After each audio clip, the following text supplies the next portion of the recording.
सबसे important note करो section 4 definition of partnership firm. हालांकि मैं डेफिनेशन नहीं पढ़ा रहा, कि इसका मतलब मैं वो एरिया बता रहा हूं जिन पे फोकस करना है। तो सेक्शन 4 इसमें आ सकता है डेफिनेशन ऑफ पार्टनरशिप फर्म। दूसरा meaning of partnership deed. Partnership deed का क्या मीनिंग होता है।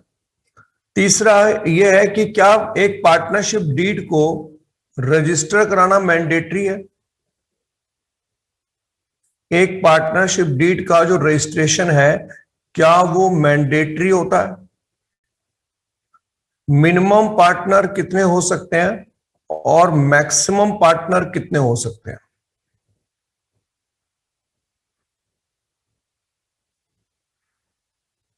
क्या एक माइनर को पार्टनर बनाया जा सकता है। सर आपने थर्ड पे क्या लिखा है। थर्ड पे लिखा है पार्टनरशिप डीड का रजिस्ट्रेशन क्या मैंडेटरी होता है। मिनिमम कितने पार्टनर होते हैं, मैक्सिमम कितने पार्टनर होते हैं, क्या minor as a partner accept किया जा सकता है या नहीं किया जा सकता। क्या एक चैरिटेबल ट्रस्ट को, चैरिटेबल ट्रस्ट, ये क्वेश्चन ऐसे पूछा जाता है कि 3 लोग मिलके एक चैरिटेबल ट्रस्ट बनाते हैं, क्या आप इसको पार्टनरशिप का नाम दे सकते हैं। उसके बाद वो आपसे पूछता है टाइप ऑफ कैपिटल अकाउंट, कितने तरह की कैपिटल होती है, ये आपसे पूछता है। इसके बाद जो वो क्वेश्चन पूछता है वो जनरली कॉमन सेंस बेस्ड होते हैं। जैसे वो आपसे ये पूछ सकता है कि कैपिटल अकाउंट के क्रेडिट में क्या क्या आता है, 2 बातें बताओ। कोई 2 आइटम बताओ जो कैपिटल अकाउंट के क्रेडिट में आती हैं। केशव बता सकता है कैपिटल अकाउंट के क्रेडिट में 2 चीजें कोई।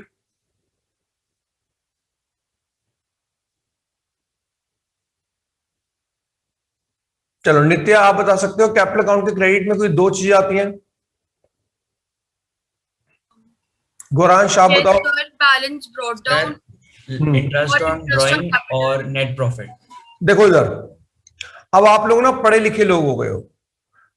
कोई बच्चा बता सकता है कि बैलेंस शीट में क्या क्या होता है। इधर कैपिटल होता है, एक रिजर्व एंड सरप्लस, एक आउटसाइडर लायबिलिटी।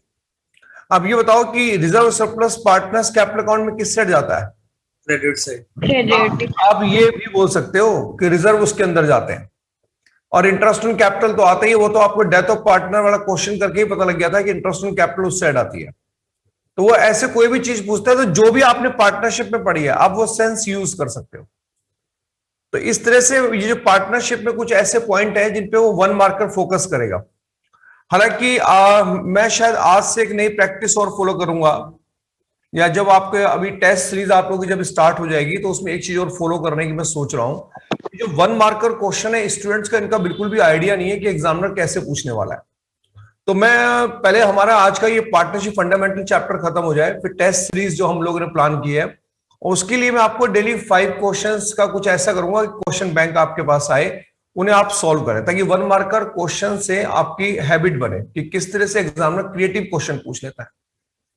चलो खैर, ये तो पार्टनरशिप में मेन हमारे पास हो गया जो आपको थोड़ा सा ध्यान देना है, क्योंकि आप बच्चों के एग्जाम है तो इन सब चीजों पे थोड़ा ध्यान दे लेना।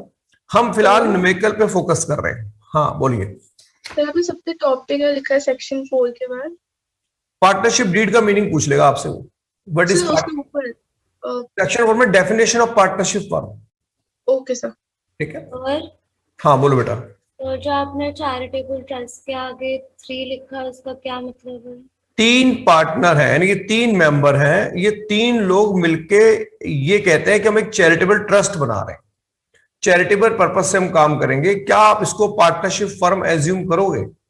तो पार्टनरशिप की डेफिनेशन ये कहती है कि जब तक मोटिव प्रॉफिट ना हो तब तक हम उसे पार्टनरशिप नहीं बोल सकते, इसलिए ये पार्टनरशिप फर्म ट्रीट नहीं की जाएगी। आइए देखिएगा सर बोलिए। सर मैक्सिमम मेंबर 100 लेना है 50 मैक्सिमम पार्टनर 50 होते हैं, मिनिमम पार्टनर 2 होते हैं। और ये बातें जो बोली गई हैं एज पर कंपनीज एक्ट 2013 में बोली गई हैं। ये किसी दिन मैं आपसे बाद में फुर्सत में बात कर लूंगा कि आखिर झगड़ा है क्या। आइए देखिए, पार्टनरशिप फंडामेंटल में ये फोकस करता है इस अकाउंट के ऊपर, profit and loss appropriation account के ऊपर। जैसा कि मैंने पढ़ाया था कि इस अकाउंट में टोटल 6 चीजें आती हैं। पहला आता है नेट प्रॉफिट, दूसरा आता है इंटरेस्ट ऑन ड्रॉइंग, तीसरा आता है इंटरेस्ट ऑन कैपिटल, नेक्स्ट आता है salary bonus commission to partner, next आता है रिजर्व। ये बताओ बच्चों, क्या अब तुम लोग रिजर्व के नाम जानते हो? Yes, sir. हाँ, दो चार नाम मेरे को बताइए। वही सुधा, जरा रिजर्व के दो चार नाम बताना बेटा। Sir, General Reserve, Workmen Compensation Fund, and Investment Fluctuation Fund. Reserve for contingencies, right? हाँ जी सर। हाँ, अब एक बात ध्यान रखना कि एग्जामिनर जब ज्यादा पढ़ा लिखा हो जाता है ना, तो अभी तो बुक में जब आप क्वेश्चन करोगे तो 10% ट्रांसफर टू रिजर्व अकाउंट लिखता है। वो हो सकता है अब ये लिख दे 10% transfer to workman compensation fund, 10% transfer to investment fluctuation fund, 10% transfer to general reserve, 10% transfer to reserve for contingencies. अब ये रिजर्व के नाम बोल सकता है आपके सामने कोई भी, तो चलो वो तो बात की बात है। जो बैलेंसिंग फिगर बचता है हम इसको डिविजिबल प्रॉफिट बोलते हैं। डिविजिबल प्रॉफिट को हम प्रॉफिट शेयरिंग रेशियो में मेंशन करते हैं। दो चीजें इस साइड आती हैं, चार चीजें इस साइड आती हैं। लेकिन अकाउंट ये कहता है कि सर इस अकाउंट को बनाने के लिए पहले आपको पार्टनरशिप डीड देख लेनी चाहिए। अगर आपके पास पार्टनरशिप डीड है तो ये पार्टनरशिप डीड के अकॉर्डिंग बनेगा। अगर आपके पास पार्टनरशिप डीड नहीं है, नॉट अवेलेबल, तो आपको याद होगा ये 6 रूल अप्लीकेबल कर देता है, सॉरी 5 रूल लिख देते हैं, 5 रूल अप्लीकेबल कर देता है। पहला रूल था कि जो प्रॉफिट शेयरिंग रेशियो है वो इक्वल मानी जाएगी। अब मेरे को एक बात बताओ बच्चों कि ये प्रॉफिट शेयरिंग रेशियो जो इक्वल मानी जाएगी, ये रूल पार्टनरशिप फंडामेंटल चैप्टर में है या पूरी पार्टनरशिप के लिए ये रूल? पूरी पार्टनरशिप। यही वजह है कि तुम रिटायरमेंट, डेथ या किसी भी चैप्टर में जब देखते थे तो वहां अगर पीएसआर गिवन ना हो तो मैं इक्वल मान लेता था। 3 चीजें मना हो जाती हैं आपको, नो नो नो। एक आप इंटरेस्ट ऑन कैपिटल नहीं दिखा सकते, एक आप इंटरेस्ट ऑन ड्राइंग नहीं दिखा सकते, सैलरी बोनस कमीशन नहीं दिखा सकते। और आपने देखा कि 5वां रूल इस चैप्टर में कम यूज होता है कि अगर किसी पार्टनर ने लोन दे रखा है तो उस पर रेट ऑफ इंटरेस्ट कितना माना जाएगा? 6% पर एनम। ये सिचुएशन आपने देखी भी है। और रिटायरमेंट के केस में आपने कई बार ऐसी लैंग्वेज पढ़ी होगी कि जो पार्टनर का लोन है हम 3 इंस्टॉलमेंट में देंगे। हालांकि वहां पर वो रेट ऑफ इंटरेस्ट मेंशन कर देता था। अगर वो वहां पे रेट ऑफ इंटरेस्ट मेंशन ना करता तो वो rate of interest 6% per annum माना जाता और वो इसी रूल के हिसाब से माना जाता।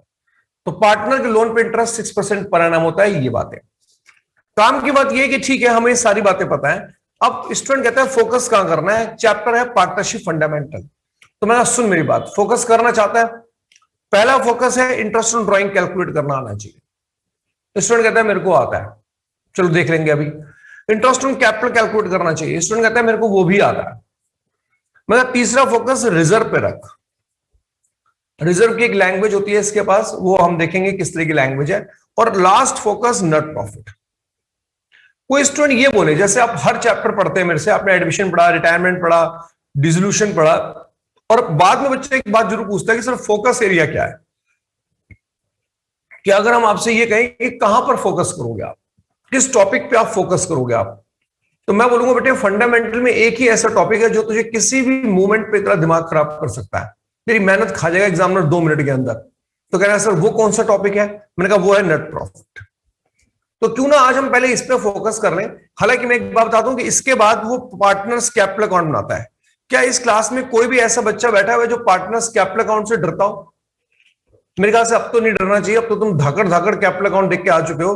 तो क्या वो अभी भी लगता है कि कैपिटल अकाउंट कैसे बनता है आपके लिए एक बहुत बड़ी प्रॉब्लम है? ये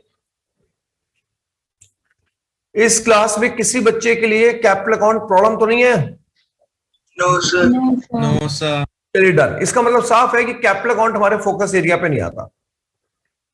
इतना पढ़ते पढ़ते हम ये तो सीख चुके हैं कि कैपिटल अकाउंट क्लरिकल काम है, एक घटिया काम होता है। ये सिर्फ कलेक्शन करता है कि कहां कहां पे आपने पार्टनर्स के नाम लिखे। इस अकाउंट के अंदर दिमाग वाला काम है ही नहीं, और वाकई नहीं है। तो ले देखे देखते हैं कि सर यहां ये चैप्टर आता है। तो मैं अब आपको जरा काम की बात बता दूं। काम की बात ये बेटा देखो, सुनो, जितने भी बच्चे पढ़ रहे हैं इस टाइम बड़े ध्यान से पढ़ना। पहली बात तो ये समझिए कि profit and loss appropriation account आपको बनाना आना चाहिए, पहली बात।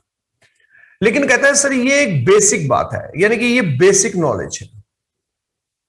जो वो आपको इस चैप्टर में देना चाहता है। ये बेसिक नॉलेज है कि पहले आप अपने बच्चे को इसमें एक्सपर्ट कर लो। जब उसकी बेसिक नॉलेज अच्छी हो जाए तब वो कहता है कि मैं एग्जाम में पूछूंगा या तो पास्ट एडजस्टमेंट,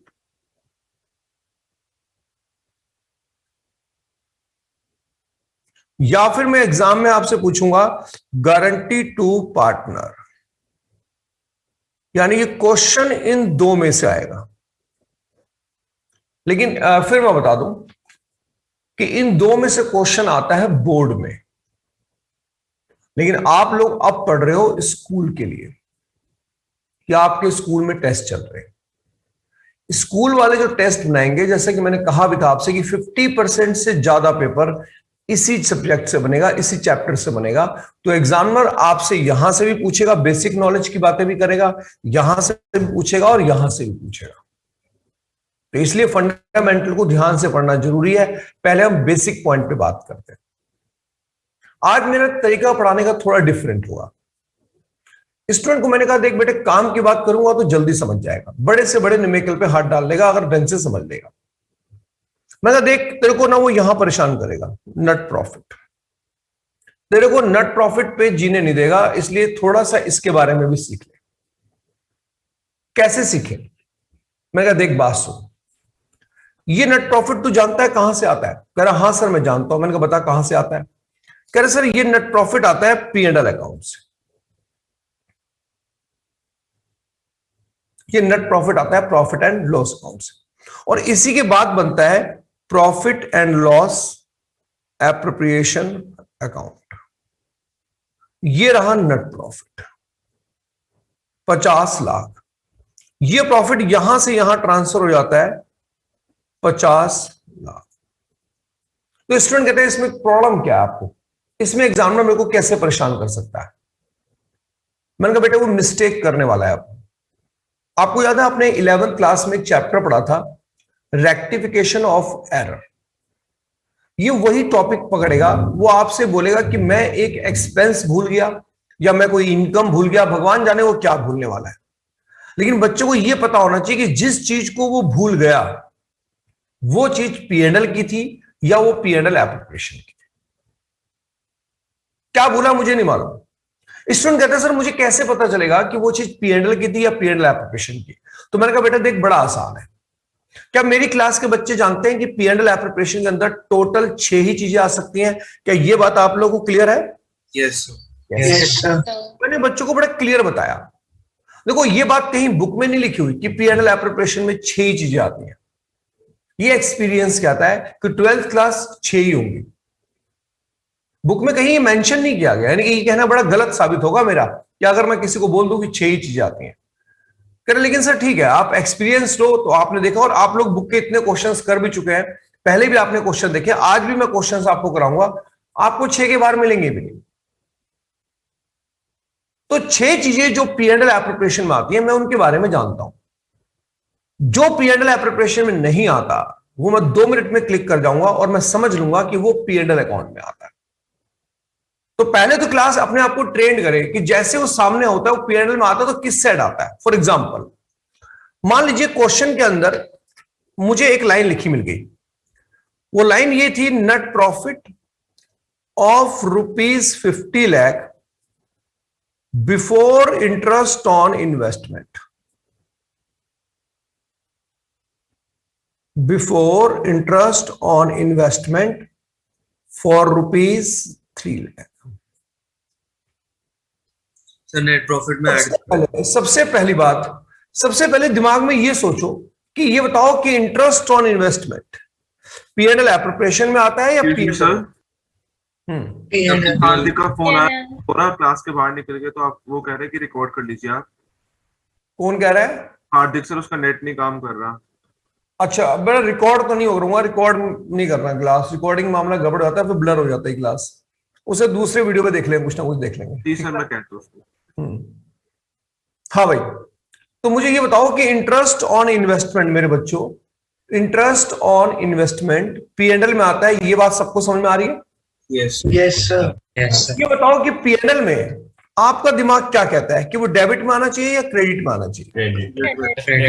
डेबिट। बस यही बात है कि यहां बच्चे का बेस वीक है, उसे पता होना चाहिए कि इंटरेस्ट ऑन इन्वेस्टमेंट हमारी इनकम होती है और वो क्रेडिट में आती है। और अगर आप इनकम दिखाना भूल गए तो बताओ आपका ये प्रॉफिट बढ़ जाएगा या कम हो जाएगा? अगर मैंने अब इनकम दिखाई तो बढ़ जाएगा। बढ़ जाएगा। बढ़ जाएगा। इसलिए एक बात समझो, बड़े ठंडे दिमाग से, ये क्योंकि ये फिगर अगर आपने गलत सेट कर दी तो फिर आगे एग्जामिनर चेक भी नहीं करेगा, वो इसी पे क्रॉस लगा देगा और पूरा काट देगा, क्योंकि फिर तो सारा गलत ही हो जाएगा। ऐसे मेरे बच्चों देखो, आप कह रहे हो कि सर अगर ये लाइन लिखी हुई है तो इसका मतलब ये प्रॉफिट गलत है। मैं इस प्रॉफिट को रेक्टिफाई करूंगा और यहां पर +3 करूंगा और आउटर कॉलम के अंदर प्रॉफिट 53 लाख दिखाऊंगा। स्टूडेंट कहते हैं गलत प्रॉफिट है। अब जरा देखना, एक लाइन आपके सामने और लिखता हूं, net profit of ₹50 lakh before interest on capital for ₹3 lakh. ये कह रहे हैं ये जो मैंने नेट प्रॉफिट निकाला है, मैं इसमें इंटरेस्ट ऑन कैपिटल दिखाना भूल गया, जैसे पहले इंटरेस्ट ऑन इन्वेस्टमेंट दिखाना भूल गया था। तो ये बताओ, इससे P&L अकाउंट बनाते समय ये इसमें इंटरेस्ट ऑन कैपिटल दिखाना भूल गया, ये कह रहा है। अब ये बताओ, क्या इंटरेस्ट ऑन कैपिटल P&L में आता भी है? हमने इसको ये बोला, एग्जैक्टली हमने इसको ये बोला कि तेरे से कोई गलती नहीं हुई है, तो कुछ नहीं भूला। अच्छा हुआ तो भूल गया, क्योंकि वो वहां दिखाते भी नहीं है।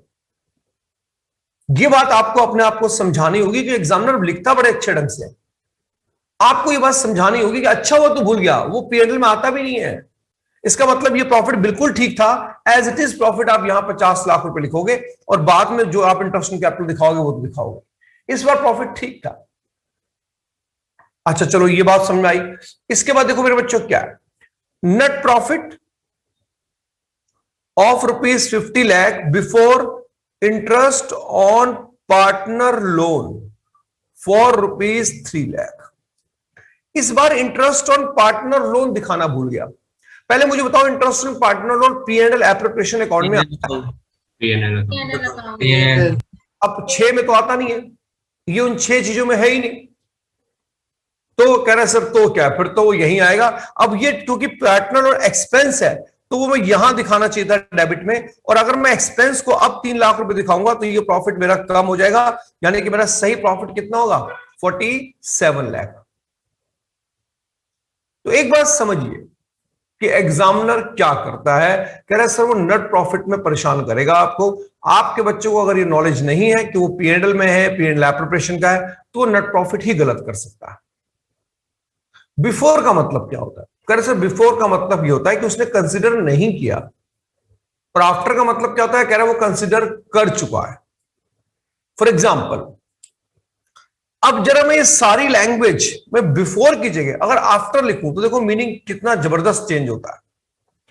मैंने बिफोर की जगह आफ्टर इंटरेस्ट ऑन इन्वेस्टमेंट लिख दिया, तो इसका मतलब ये नेट प्रॉफिट निकालते समय उसने ये इंटरेस्ट ऑन इन्वेस्टमेंट कंसिडर कर लिया था।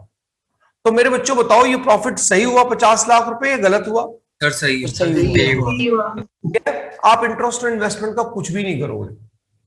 कितनी बढ़िया चीज है, देखो नेट प्रॉफिट, ठीक है ना, आफ्टर इंटरेस्ट ऑन कैपिटल, उसने इंटरेस्ट ऑन कैपिटल कंसीडर कर लिया। बताओ सही किया या गलत कर दिया उसने? गलत किया। गलत कर दिया। सर ये कैसे आपने माइनस कर दिया P&L में? ये तो P&L में आता ही नहीं है।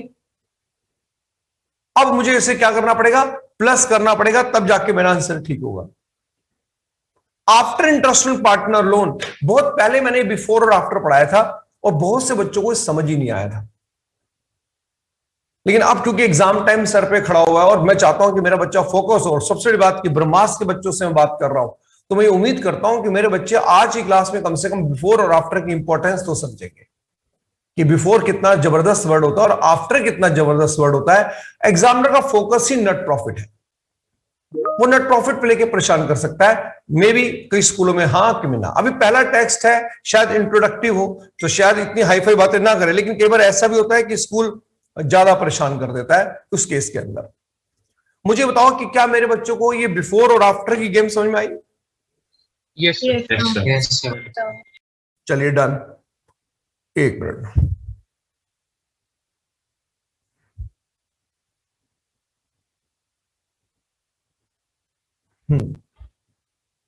आओ देखो इधर। अब उसके बाद एक काम करते हैं, हमारे पास अब इसके बाद पहले एक नॉर्मल पैटर्न पे बात कर लेते हैं कि interest on capital, interest on drawing आप लोग को आता है कि नहीं आता। एक पीडीएफ मैंने आपके ग्रुप में भेजी है, जरा वो पीडीएफ ओपन कर लो बच्चों। सर वो बुक के क्वेश्चन है या फिर अलग? और नहीं, वो टीएस के क्वेश्चन है, कुछ सिलेक्टेड है। एक स्कूल ने अपने बच्चों को रेफर किए थे कि ये क्वेश्चन कर लो, इससे बाहर नहीं आएगा। अभी जो लेटेस्ट एग्जाम है, तो मेरे को वो क्वेश्चन अच्छे लगे, इसलिए वो क्वेश्चन मैं आप सबसे करवा रहा हूं कि लगभग वो सारी प्रैक्टिस ही करा देते हैं, तो हमने उसको फोकस रखा ही मैंने इसीलिए। आप ओपन कर लीजिए उसको। जब कोई स्टूडेंट मेरे पास कोई क्वेश्चन भेजता है, तो मैं, अगर मुझे अच्छा लगता है तो मैं सभी स्टूडेंट के साथ शेयर करता हूं, और खास तौर पर ब्रह्मास्त्र के बच्चों के साथ, बाकी हर ग्रुप के साथ तो नहीं करता मैं।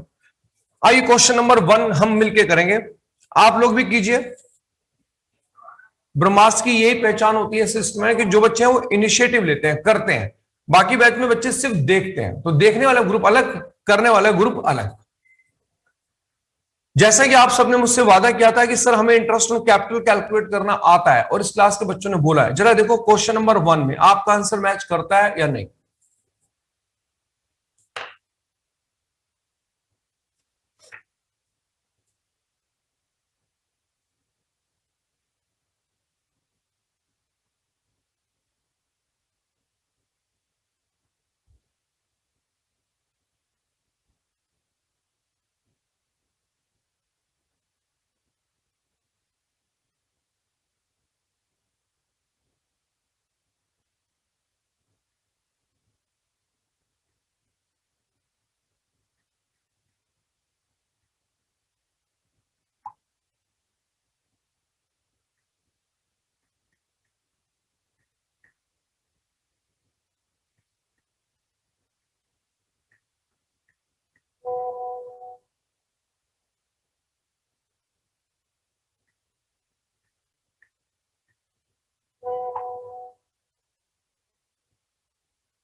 Done sir. Sir done. Good.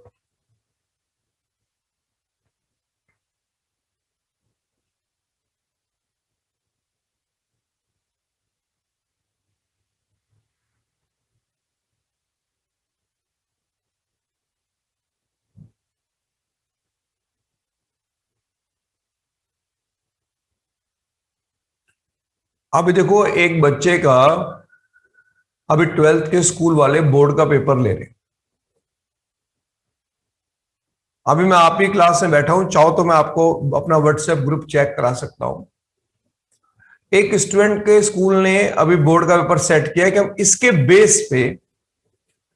Base पे हम आपके मार्क्स सेट करेंगे फाइनल बोर्ड के।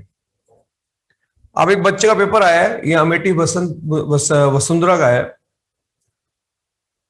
मैंने उसका पेपर 2 घंटे का पेपर है, देखो अभी मैसेज आ गया मेरे पास, 2 घंटे का पेपर है, 10 बजे स्टार्ट हुआ है। देखो ये ब्रह्मास्त्र के बच्चे को मैंने सॉल्व करने को दिया है। देखो ये देखोगे तुम्हें समझ में आएगा। देखो ये ब्रह्मास्त्र का बच्चा, देखो अभी भी तुम्हारे सामने आंसर भेज रहा है। जरा देखना 10 बजे पेपर स्टार्ट हुआ है, टाइम देखना क्या हो रहा है सर 10:42। इसने पेपर सॉल्व कर दिया है। ये होते हैं ब्रह्मास्त्र के स्टूडेंट, ये है ट्रिक इनके पास। इन्हें इतनी, देखो अभी भी आंसर सेंड कर रही है, ये पूरा पेपर दनादन सेंड कर रही है 10:43। और जो नलायक बच्चा बैठा है ना, वो अभी बैठ के उसने 1-2 क्वेश्चन भी सोल्व नहीं किए होंगे।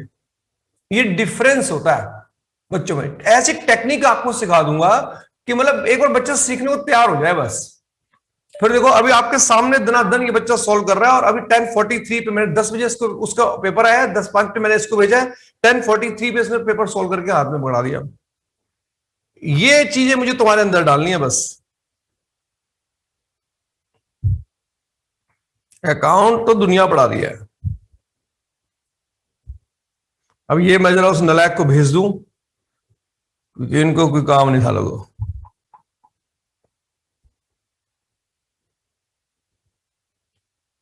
आओ देखो इधर, इंटरेस्ट ऑन कैपिटल। तानिया निकल गया interest on capital? Yes sir, sir बस बी का निकल रहा है, ए का निकल गया। अच्छा चलो ठीक है।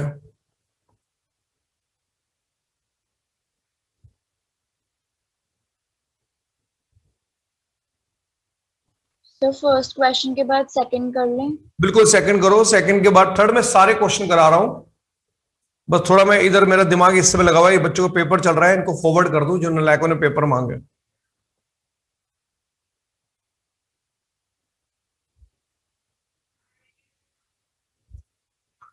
अगर कोई ऐसा स्टूडेंट है जो ये कह रहा है सर एक बार क्वेश्चन नंबर फर्स्ट आप क्लास में भी कर देते तो, बस उसे अपना नाम बताना पड़ेगा।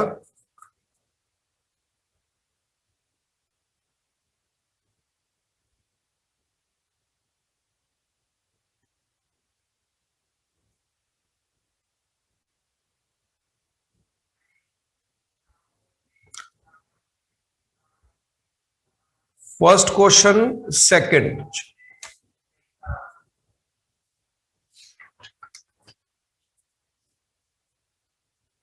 क्वेश्चन नंबर सेकंड में मेरे ख्याल से पूरी क्लास एक बात समझ गई होगी कि क्लोजिंग कैपिटल आपको गिवन है, और अगर पढ़ते पढ़ते आपको याद हो तो इंटरेस्ट ऑन कैपिटल के लिए हमेशा ओपनिंग कैपिटल चाहिए होती है।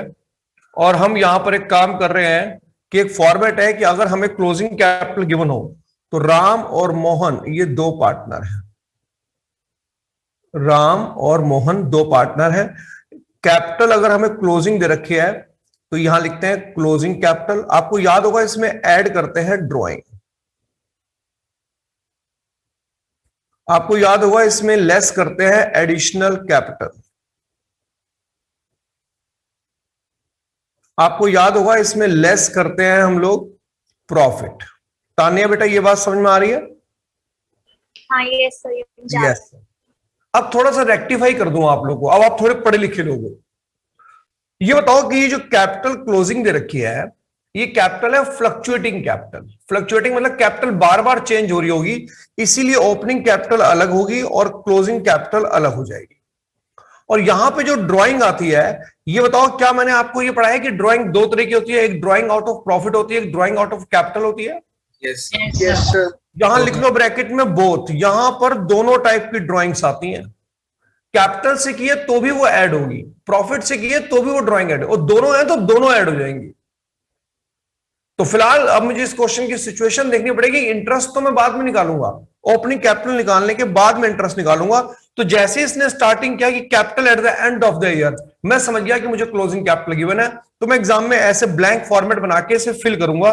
तो ये मेरे पास है 24,000, ये मेरे पास है 18,000। इसके बाद क्वेश्चन में मुझे राम की ड्राइंग दे रखी है 4,000, 6,000, 4,000 और 6। टेंशन फ्री होकर ड्राइंग लिखनी है, चाहे कोई सी भी हो, हमें मतलब नहीं है। उसके बाद कह रहा है प्रॉफिट जो है वो 16,000 रुपए बिफोर इंटरेस्ट ऑन कैपिटल। लेकिन बिफोर का मतलब मुझे बताओ क्या है कि उसने अभी इस प्रॉफिट में इंटरेस्ट ऑन कैपिटल कंसिडर नहीं किया है। तो ठीक किया ना, नहीं किया उसने, क्योंकि पीएनएल बनाया है, पीएनएल में इंटरेस्ट ऑन कैपिटल कंसिडर करते भी नहीं है, तो इस प्रॉफिट में कोई गलती भी नहीं है। तो ठीक है 16,000 का प्रॉफिट है, लेकिन ये बताओ कि 16,000 का प्रॉफिट अकेले राम को तो मिल नहीं जाएगा, अकेले मोहन को तो मिल नहीं जाएगा। ये 16,000 का जो प्रॉफिट हुआ इन दोनों में बटेगा। ये बताओ बच्चों इनकी प्रॉफिट शेयरिंग रेशियो गिवन है क्या? नहीं सर। तो क्या मानेंगे? इक्वल। 8,000 रुपए इसके हिस्से में आएगा, 8,000 रुपए इसके हिस्से में आएगा। अब निकाल लो ओपनिंग कैपिटल कितनी आती है। तो ये मेरे पास आ रहा है 20,000 और ये मेरे पास आ रहा है 16,000। अब ओपनिंग कैपिटल पे आप इंटरेस्ट लगा दो। हाँ सर आपने लेस के बाद क्या लिखा है वो ड्राइंग्स के नीचे? ड्राइंग्स के नीचे मैंने क्या लिखा है? Less additional capital. अच्छा ठीक है। एडिशनल कैपिटल है ना बेटे इस क्वेश्चन के अंदर। अब इसके ऊपर 5% निकालो तो 1,000 रुपए इंटरेस्ट आ जाता है, इसके ऊपर 5% निकालो तो 800 रुपए इंटरेस्ट में कैपिटल आ जाता है। बात खत्म। Question number second complete. हाँ बोलो बेटा। सर मैं कह रही थी कि ये फ्लक्चुएटिंग कैपिटल है इसलिए हमने वो दोनों ड्राइंग ली है, वरना सर हम आउट ऑफ प्रॉफिट वाली तो नहीं लेते हैं। लो एक काम करो, सारे बच्चे यहां पे लिख लो, ये लो यहां पे लिखो फ्लक्चुएटिंग कैपिटल, और यहां पे लिखो फिक्स। अगर फिक्स कैपिटल होती और मुझे क्लोजिंग कैपिटल दे रखी होती तो मैं क्या क्या करता। क्लोजिंग कैपिटल दे रखी होती तो आप इसमें ऐड करते। क्या ऐड करते? Drawing. Drawing out of capital. लेकिन ये वाली ड्राइंग आउट ऑफ कैपिटल वाली हो सकती थी बस। आप इसमें लेस करते। क्या लेस करते? Additional capital. और ओपनिंग प्रॉफिट आया आपके पास, ओपनिंग कैपिटल आ जाती है। अब बता तान्या, जब कैपिटल फिक्स होती है तो क्या इसमें प्रॉफिट भी माइनस करते हैं? No sir. नहीं, यानी कि ये हट जाएगा, ये रहेगा। ड्राइंग सिर्फ कैपिटल वाली जाती है। ये फर्क होता है। अगर कैपिटल फ्लक्चुएटिंग हो तो ओपनिंग कैसे निकालते हैं, फिक्स हो तो ओपनिंग कैसे निकालते हैं, राइट? यस सर, ठीक है। Question number third, P and L appropriation account इसके अंदर हमें बनाना है। अब देखो कौन बच्चा करके दिखा दे इसे, मान जाऊं मैं। Done, sir. किसी बच्चे ने एडमिशन ना पढ़ रखा हो, वो दूर दूर तक नहीं कर पाएगा इस क्वेश्चन में। न्यू पीएसआर प्रॉफिट जो बटेगा वो न्यू प्रॉफिट शेयरिंग रेशियो में बटेगा बेटा।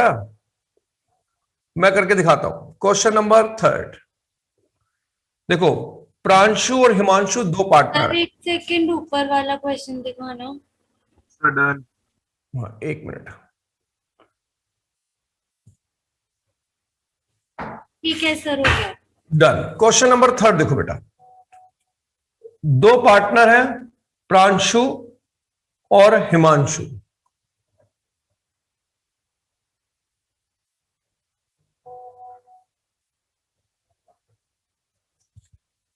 एक मिनट बेटा,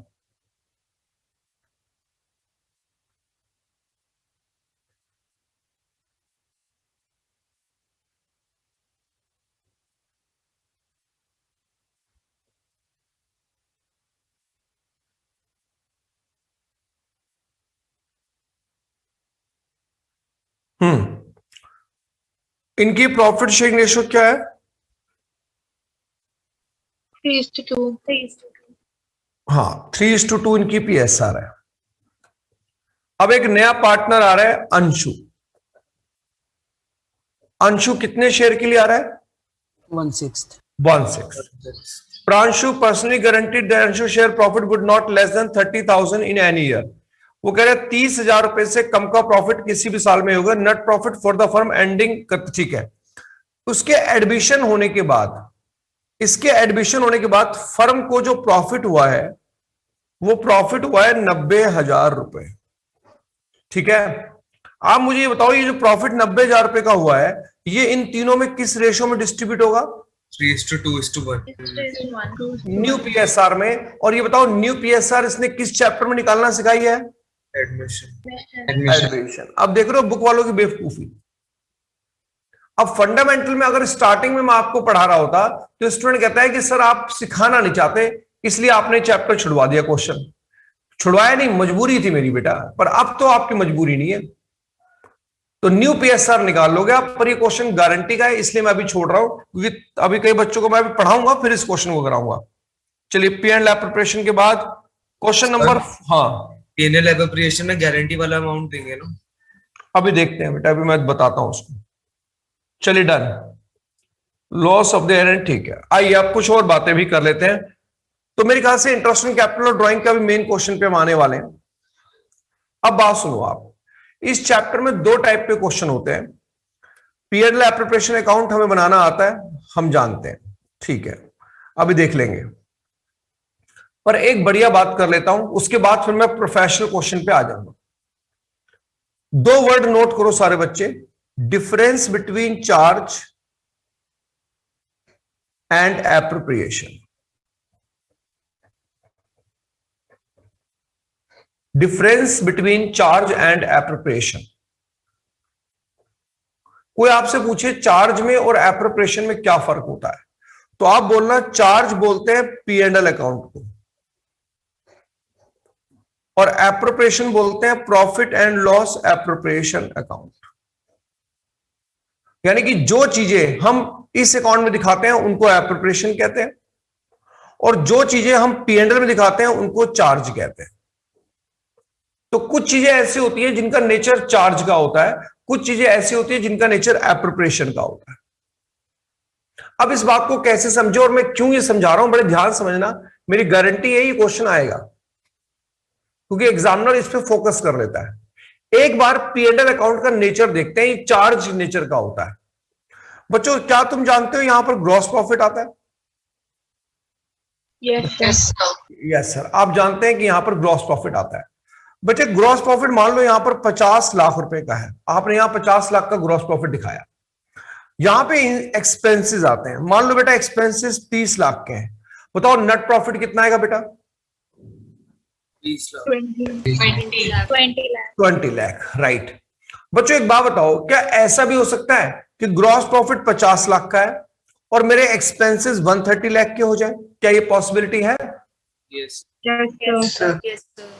कह रहे सर अगर चार्ज का नेचर है तो चार्ज के नेचर में ये पॉसिबिलिटी होती है। यही वजह है कि प्रॉफिट एंड लॉस अकाउंट के अंदर लॉस हो सकता है। 130 और 80 लाख रुपीस को क्या बोलेंगे? Net loss.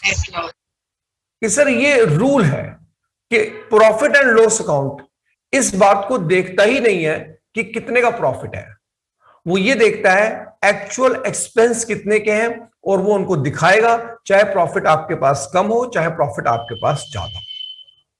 ये चार्ज का नेचर होता है। अब स्टूडेंट कहता है चलो मान ली आपकी बात ये चार्ज का नेचर होता है, तो फिर ये क्या है? P&L appropriation. मैं कहा सुनो, यहां पर बच्चों मान लो आपके पास नेट प्रॉफिट 50 लाख रुपए का है, आप इसमें से क्या लेते हो? आप इंटरेस्ट ऑन कैपिटल लेते हो, आप सैलरी बोनस कमीशन लेते हो, आप रिजर्व लेते हो। मुझे बताओ कि मान लो वो सब कुछ ले लेके आपने 30 लाख का ले लिया एप्रोप्रिएशन, 50 में से 30 लाख रुपए निकाल लिए इंटरेस्ट ऑन कैपिटल के नाम पे, सैलरी के नाम पे, रिजर्व के नाम पे। आपके पास बचा कितना? कह रहे सर हमारे पास बचा 20 लाख रुपए। कह रहे इस 20 लाख को क्या बोलते हैं? Divisible profit. ये एप्रोप्रिएशन है।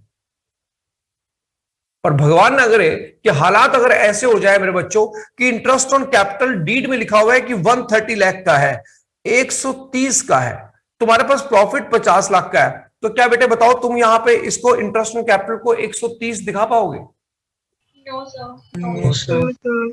ये कहता है कि सर क्योंकि ये एप्रोप्रिएशन है, आपके बच्चों को एप्रोप्रिएशन का मतलब नहीं पता। हमने कहा नहीं पता। कह रहे सर मतलब है कि जितना प्रॉफिट अवेलेबल है उतने का ही बंटवारा कर सकते हो आप। अगर इंटरेस्ट ऑन कैपिटल 130 लाख का है तो वो इंटरेस्ट ऑन कैपिटल यहां 50 लाख ही दिखाएगा और ये जीरो कर देगा। कह रहा मैं लॉस तो कभी होने भी नहीं दूंगा। इसीलिए शायद कुछ पढ़े लिखे लोग ये बात बोलते हैं कि सर अगर P&L में लॉस हो गया तो ये अकाउंट बनेगा ही नहीं। क्यों? क्योंकि ये अकाउंट बनता ही प्रॉफिट के बंटवारे के लिए है। अगर एक नंबर का क्वेश्चन आ जाए कि बिजनेस के अंदर लॉस हुआ है, आप उसका P&L एप्रोप्रिएशन अकाउंट बना के दिखाओ तो आप बोलोगे इलिजिबल ही नहीं है वो। हम P&L एप्रोप्रिएशन अकाउंट बना ही नहीं सकते क्योंकि बनते ही प्रॉफिट के एप्रोप्रिएशन के लिए।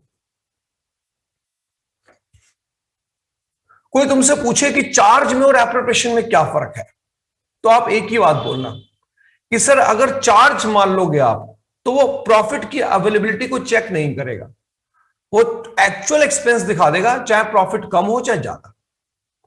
लेकिन अगर आप एप्रोप्रिएशन मानते हो तो बोलो बेटे वो कहां तक उसको एक्सपेंस को दिखाता है? To the extent of profit. जहां तक आपके पास प्रॉफिट अवेलेबल है वो वहीं तक एक्सपेंस दिखाएगा। स्टूडेंट कहते हैं सर एक बात बताओ, ये चार्ज और एप्रोप्रिएशन का डिफरेंस समझना मेरे लिए जरूरी क्यों है? मैंने कहा जो बात मैं अब बोलूंगा वो शायद तू डाइजेस्ट ना कर पाए, लेकिन ध्यान रखियो, अच्छा पॉइंट है। एक बात सुनो ध्यान से, जरा देखना मैं क्या बता रहा हूं। एक सिंपल सी सिचुएशन दूंगा। केस 1, मेरे साथ साथ पेन चलाओ। केस 1 ऐसे लिखो कि ए और बी दो पार्टनर हैं, ए और बी दो पार्टनर हैं।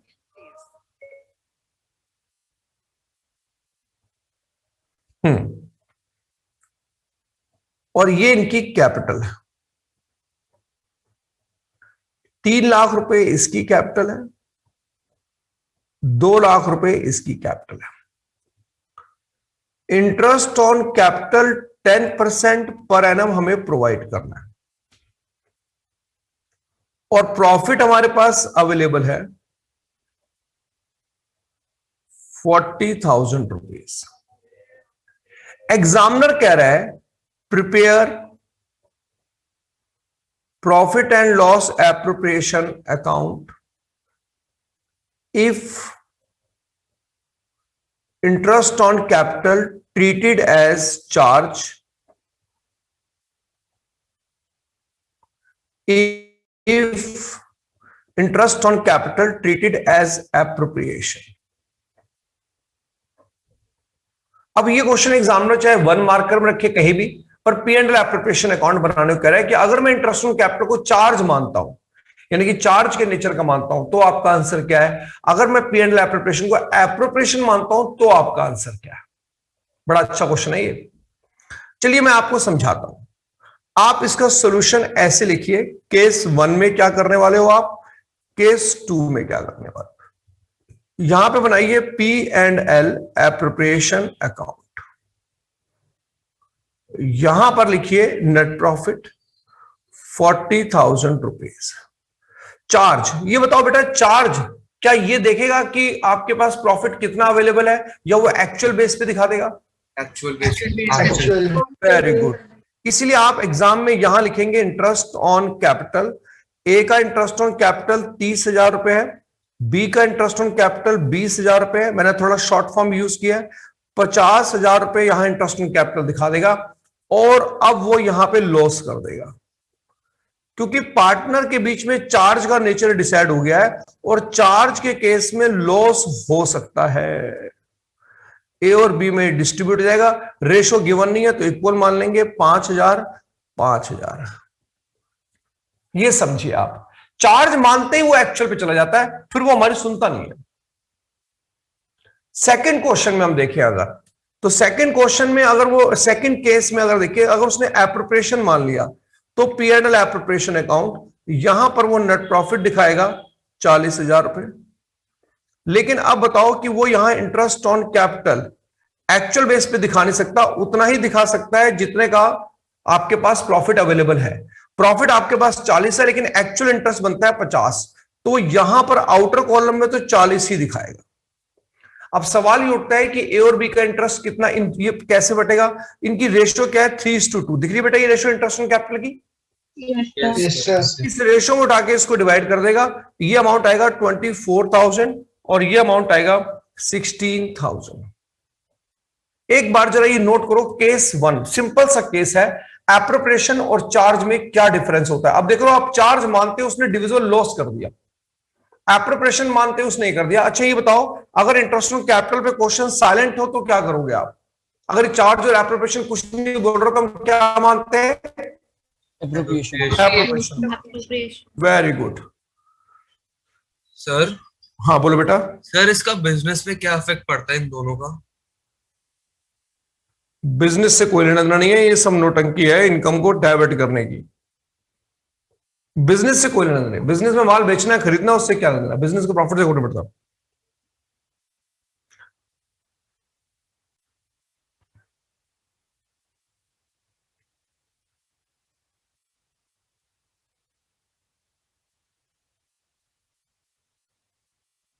चलो बेटा देखो इधर, अब एक केस 2 लिखो। बढ़िया केस है, बहुत बढ़िया केस है, आ सकता है एग्जाम में। केस 1 समझ में आ गया सबको। Yes sir. केस 2 लिखो।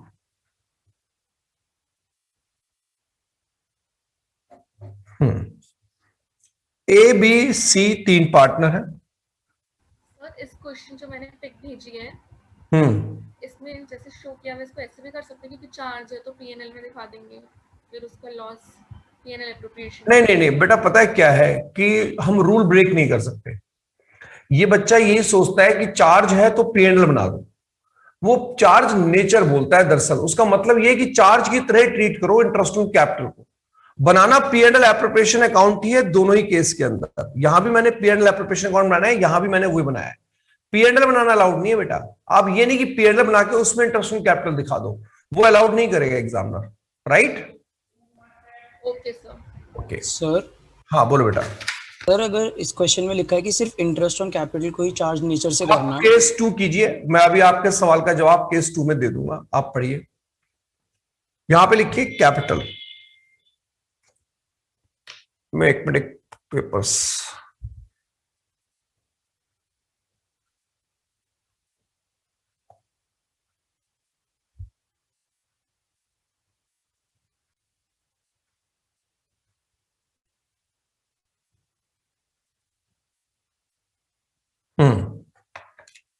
ए बी सी 3 पार्टनर हैं और ये उनकी कैपिटल है 3 लाख, 2 लाख और 1 लाख। यह उनकी ड्राइंग है।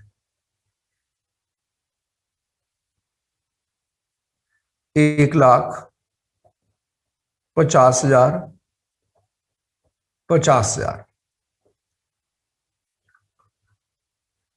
ये उनकी सैलरी है। 5,000 per month, 2,500 per month, 2,500 per month.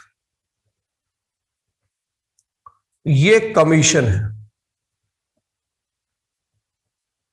10,000 और 20,000।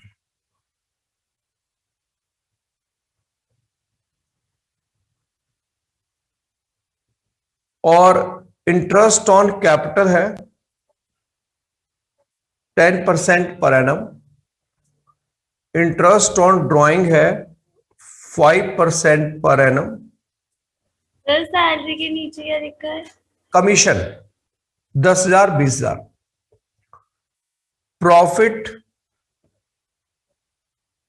बिफोर एनी ऑफ अबव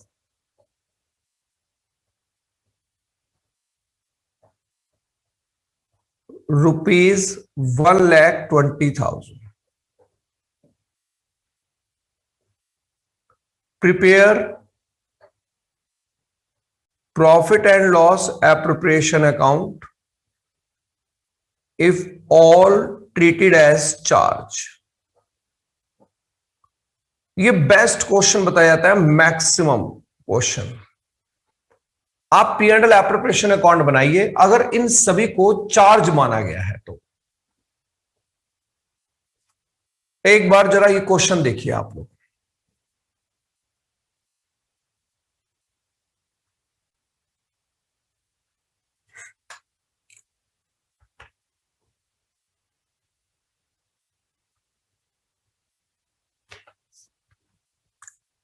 चलिए मैं इसे सॉल्व करना स्टार्ट करता हूं। हमने इन सभी को चार्ज ट्रीट कर लिया है। बनाइए मेरे साथ P&L एप्रोप्रिएशन अकाउंट। क्वेश्चन दिखाना। अभी तक तू क्वेश्चन ही देख रहा है। थोड़ा सा होता है। तुझे लगा होगा कि अगर अच्छा होगा तो देख लूंगा, नहीं तो छोड़ो, क्या करूंगा दिमाग में। अब लग रहा होगा कि भाई ये क्वेश्चन भारी पड़ सकता है, कॉपी मारो। है नालायक ही साले इस ग्रुप में। जल्दी देख।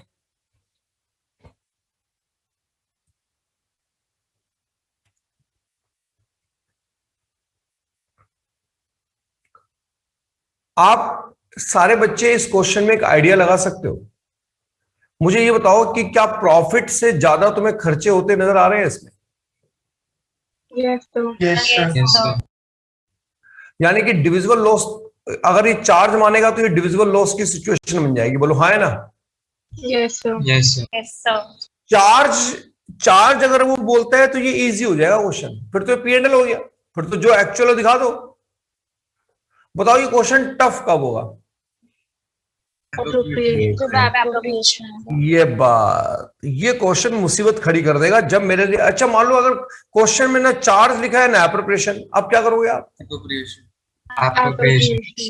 इसलिए मैं इसको चार्ज मान के नहीं करा रहा। चार्ज मान के तो मैं जानता हूं आप सब ठोक दोगे उसको 2 मिनट में, क्योंकि चार्ज में तो एक्चुअल दिखाएगा, जो एक्चुअल चीजें हैं। डिविजिबल लॉस आ जाएगा, डिविजिबल लॉस उठाकर डिस्ट्रीब्यूट कर देना, होगी बात खत्म। अगर ये क्वेश्चन एप्रोप्रिएशन की तरफ आ गया तो ये मुसीबत बनेगा। फिर क्या करना है वो मैं दिखा रहा हूं आपको। तो चलो सबसे पहले तो आप यहां पे लिखो प्रॉफिट बाय P&L अकाउंट, और मेरे को जो प्रॉफिट हुआ है वो हुआ है 1,20,000 रुपए। अब देखना यह है कि 1,20,000 से ज्यादा के खर्चे खड़े हुए हैं, तो अब सारे बच्चे बनाओ वर्किंग नोट। क्योंकि अब कैसे दिखाएंगे किसको क्या लेना है, कितना मिलेगा, तो एक तरीका एग्जामिनर ने बताया कि आप ऐसे कीजिए, ए लिखिए, बी लिखिए और सी लिखिए, और जरा ये बताइए क्या क्या चीजें आप इन्हें देने वाले हो। तो हमने कहा एक तो हम इनको इंटरेस्ट ऑन कैपिटल देंगे, हमने कहा कि एक हम इनको सैलरी देने वाले हैं, हमने कहा एक हम इनको कमीशन देने वाले हैं, और क्या क्या चीजें आप इनसे लोगे, हमने कहा हम इनसे सिर्फ एक चीज लेने वाले हैं, इंटरेस्ट ऑन ड्रॉइंग। बच्चों जरा ये वर्किंग नोट बना के मुझे नेट फिगर बता दो कितनी आ रही है, कहानी उसके बाद शुरू होगी। सबके इंटरेस्ट ऑन कैपिटल निकालो, सबकी सैलरी निकालो, फिर कमीशन, फिर ड्राइंग, ये करके मुझे बता दो नेट स्टोरी ये आ रही है।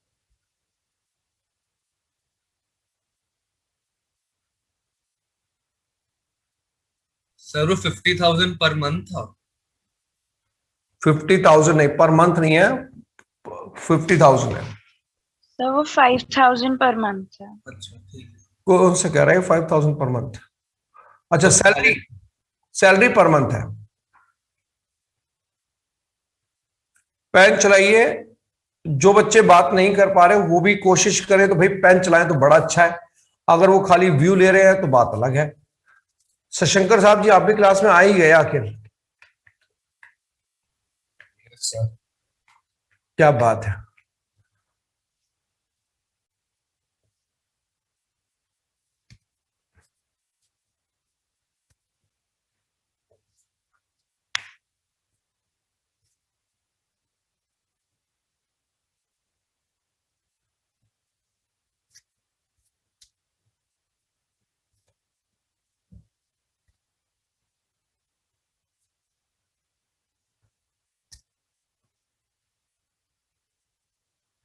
सर निकल गए। ये सर ए का 85,000, 85,000, बी का 57,500 और सी का भी 57,500।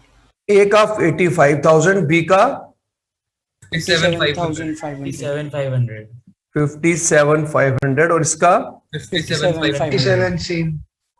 57,500। एक बार कोई बच्चा चाहता तो नहीं कि मैं अमाउंट भर के दिखाऊं?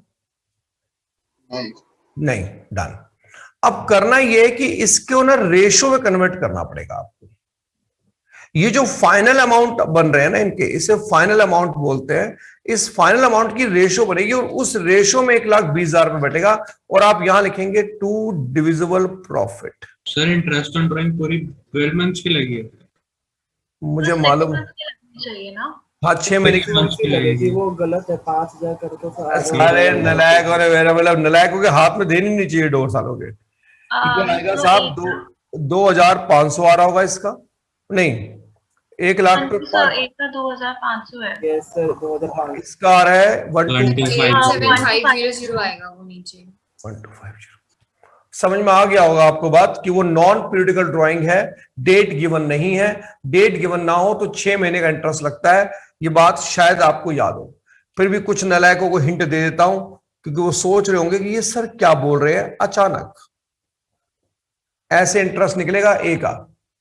और ये 6/12 वाली बात तानिया तेरे को समझ में आ गई? हाँ ये सर मैंने ऐसे निकाला। हाँ, अब ये जो अमाउंट आएगा फाइनली मैं बता देता हूं करना क्या है इस क्वेश्चन के अंदर। जो ये फाइनल अमाउंट की रेशो आएगी, ये 1,20,000 पे आप डायरेक्ट यहां लिखेंगे, इसको क्लोज कर देंगे। क्लोज करने के बाद इसको ए, बी और सी में इस फाइनल रेशो में बांटेंगे एज पर वर्किंग नोट 1। ये इस क्वेश्चन में करना है, क्योंकि रेशो एग्जामिनर फिर उसी के अकॉर्डिंग सेट करेगा ताकि वो सही आ जाए। अब बोलो ये वाला क्वेश्चन केस 2 समझ में आ गया बेटे आपको? सर वर्किंग नोट दिखाना। वर्किंग नोट देखिए आप,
हाँ बच्चों, हो गया ये क्वेश्चन?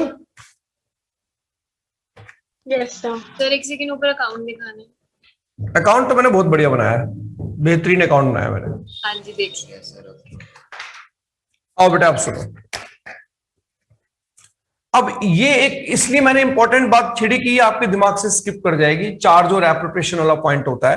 हालांकि एग्जामिनर केस 2 नहीं रखता है इसमें, ज्यादातर केस 1 ही रखता है। ठीक है, तो हम केस 1 पे बात करेंगे अभी।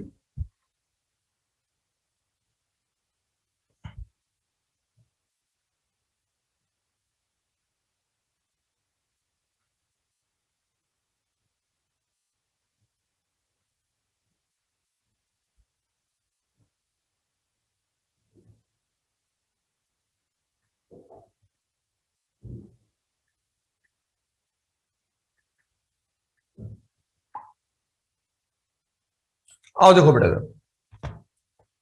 अब हम बात करते हैं, एक टॉपिक इसमें से आता है पास्ट एडजस्टमेंट।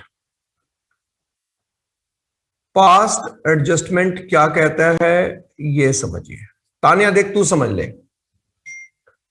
पास्ट एडजस्टमेंट ये कहता है कि ये ईयर है 2011, इस साल में आपने P&L एप्रोप्रिएशन अकाउंट बनाया।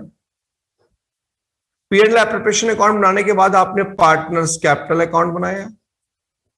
और अब ये बात आप लोगों को बताने की जरूरत नहीं है कि पार्टनर्स कैपिटल अकाउंट के बाद रिवाइज्ड बैलेंस शीट बनती है। ये अलग बात है कि पार्टनरशिप फंडामेंटल चैप्टर ने ये वादा किया था कि मैं आपसे रिवाइज्ड बैलेंस शीट नहीं बनवाऊंगा। एक बार अगर बैलेंस शीट बन जाए तो पढ़े लिखे लोग इसको बोलते हैं बुक्स ऑफ अकाउंट क्लोज्ड। और हमारे अकाउंट्स की दुनिया में ऐसा कहा जाता है कि एक बार बुक्स ऑफ अकाउंट क्लोज हो गए तो आप इनमें करेक्शन नहीं कर सकते, आप इनमें कोई चीज फिर दोबारा रेक्टिफाई करने की पावर आपके पास खत्म हो जाती है। अब अगला साल आया 2012 और अभी अगला साल कंटिन्यू चल रहा है। हमें इस साल पता चला कि जो पिछले साल का P&L एप्रोप्रिएशन है, हम उसमें इंटरेस्ट ऑन कैपिटल दिखाना भूल गए। अब तानिया तू मुझे ये बात बता कि जो इंटरेस्ट ऑन कैपिटल यहां दिखाना था, क्या मैं पिछले साल के अकाउंट को दोबारा बनाने की पावर है मेरे पास? No sir. No sir. वो यही बात कह रहा है कि सर ये गलती आपको अब पता चली है, तो एक काम करो, एक ऐसी जर्नल एंट्री करके दिखाओ जिस जर्नल एंट्री से ये गलती ठीक हो जाए। यानी कि एक तरह का रेक्टिफिकेशन ऑफ एरर करने को कह रहा है ये, कि कोई जर्नल एंट्री करो ताकि वो गलती जो पिछले साल की थी, आप पिछले साल के अकाउंट तो ठीक कर नहीं सकते, एक जर्नल एंट्री से वो रेक्टिफाई हो जाए। इसका नाम पास्ट एडजस्टमेंट क्यों पड़ा? क्योंकि ये बताओ कि ये गलती जो हमने इंटरेस्ट ऑन कैपिटल भूल गए वो इस साल का था या तानिया वो पिछले साल का था? तो पिछले साल का था, इसीलिए उसको पास्ट बोलते हैं, पास्ट एडजस्टमेंट। ये एडजस्टमेंट पिछले साल से रिलेटेड है, इसका इस साल से कोई लेना देना नहीं है। स्टूडेंट ये बात कहता है कि सर आप इसे रेक्टिफिकेशन ऑफ एरर ही क्यों नहीं बोल देते? तो मैंने कहा रेक्टिफिकेशन ऑफ एरर अगर मैं बोलूंगा बेटा तो वो मिस्टेक कहीं भी कर देगा, फिर वो उसने कसम खाई है कि वो मिस्टेक इसी अकाउंट में करेगा, इसीलिए उसने इसका नाम रखा है past adjustment. Rectification of error नहीं बोलता। अब इसे सॉल्व कैसे करना है ये समझने के लिए पूरी क्लास नोट करें। नोट करा हुआ बच्चों ने पढ़ा हुआ है, मैं सिर्फ रिवाइज कर रहा हूं, पर तानिया तू नोट कर ले। पास्ट एडजस्टमेंट के जो क्वेश्चन होते हैं तानिया, वो 3 तरह के होते हैं, type 1, type 2, type 3। Type 1, type 2, type 3। Type 1 क्या होता है, इसकी पहचान क्या है तानिया? टाइप 1 की पहचान ये होती है कि क्वेश्चन में ये तो बताएगा कि मिस्टेक हुई है, पर क्वेश्चन के अंदर प्रॉफिट गिवन नहीं होगा, profit not given in question.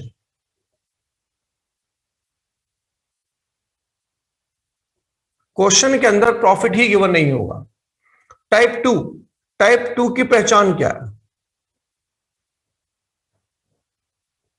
Profit given in question,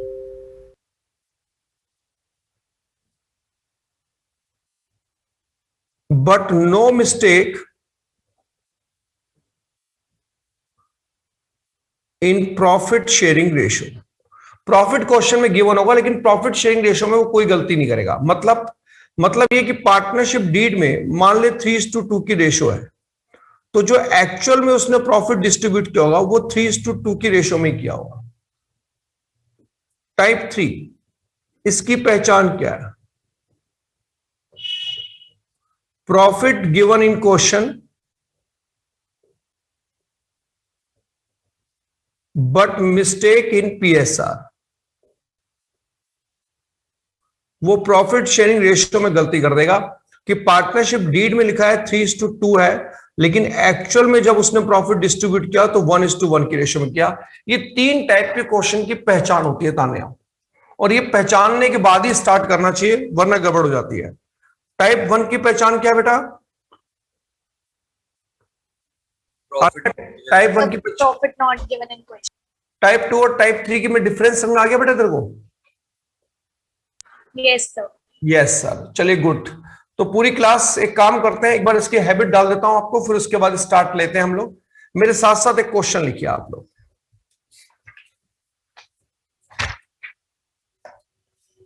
मेरे साथ साथ सारे बच्चे क्वेश्चन लिखे। ए और बी 2 पार्टनर हैं, 3:2 इनकी PSR है। इनकी कैपिटल है 2 लाख और 1 लाख। इसकी ड्राइंग है 5,000 पर मंथ और इसकी ड्राइंग है ₹20,000 ऑन 1 जुलाई 2011। ओमिटेड। ये इंटरेस्ट ऑन कैपिटल भूल गए 10% पर एनम। ये इंटरेस्ट ऑन ड्राइंग भी भूल गए 12% पर एनम। पास रेक्टिफाई जर्नल एंट्री या पास सिंगल एडजस्टमेंट एंट्री कि आप एक जर्नल एंट्री में इसको खत्म कर दीजिए। ये लीजिए, ये क्वेश्चन आपके सामने है पास्ट एडजस्टमेंट का। ओमिटेड का मतलब ये कि भूल गया, ये 2 चीजें इसके अंदर दिखाना भूल गया, तो हमें ठीक करना पड़ेगा। यस, तो कैसे करेंगे इसको? ताने पहले मुझे बताओ कि टाइप कौन सा है बेटा? ये टाइप 1 है, टाइप 2 है या टाइप 3 है? सर टाइप 1 है। टाइप 1 है, राइट। तो इसे करने के लिए हमें एक एडजस्टमेंट टेबल बनानी पड़ेगी। वो टेबल जरा सारे बच्चे बनाइए। हालांकि सबको आती है, लेकिन मैं तानिया को सिखा रहा हूं, या किसी और बच्चे ने ना पढ़ा हो तो वो भी सीखे ये टेबल कैसे बनती है। Adjustment table.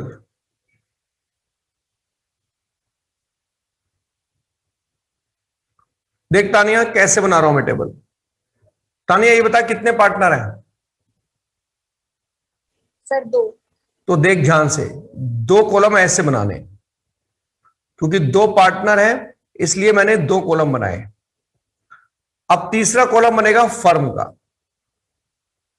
और फिर बनेगा पर्टिकुलर। तो यहां मैंने लिखा ए, यहां मैंने लिखा बी, यहां मैंने लिखा फर्म, यहां मैंने लिखा पर्टिकुलर। अब एक लाइन छोड़ के ऐसे ये लाइन खींचनी है।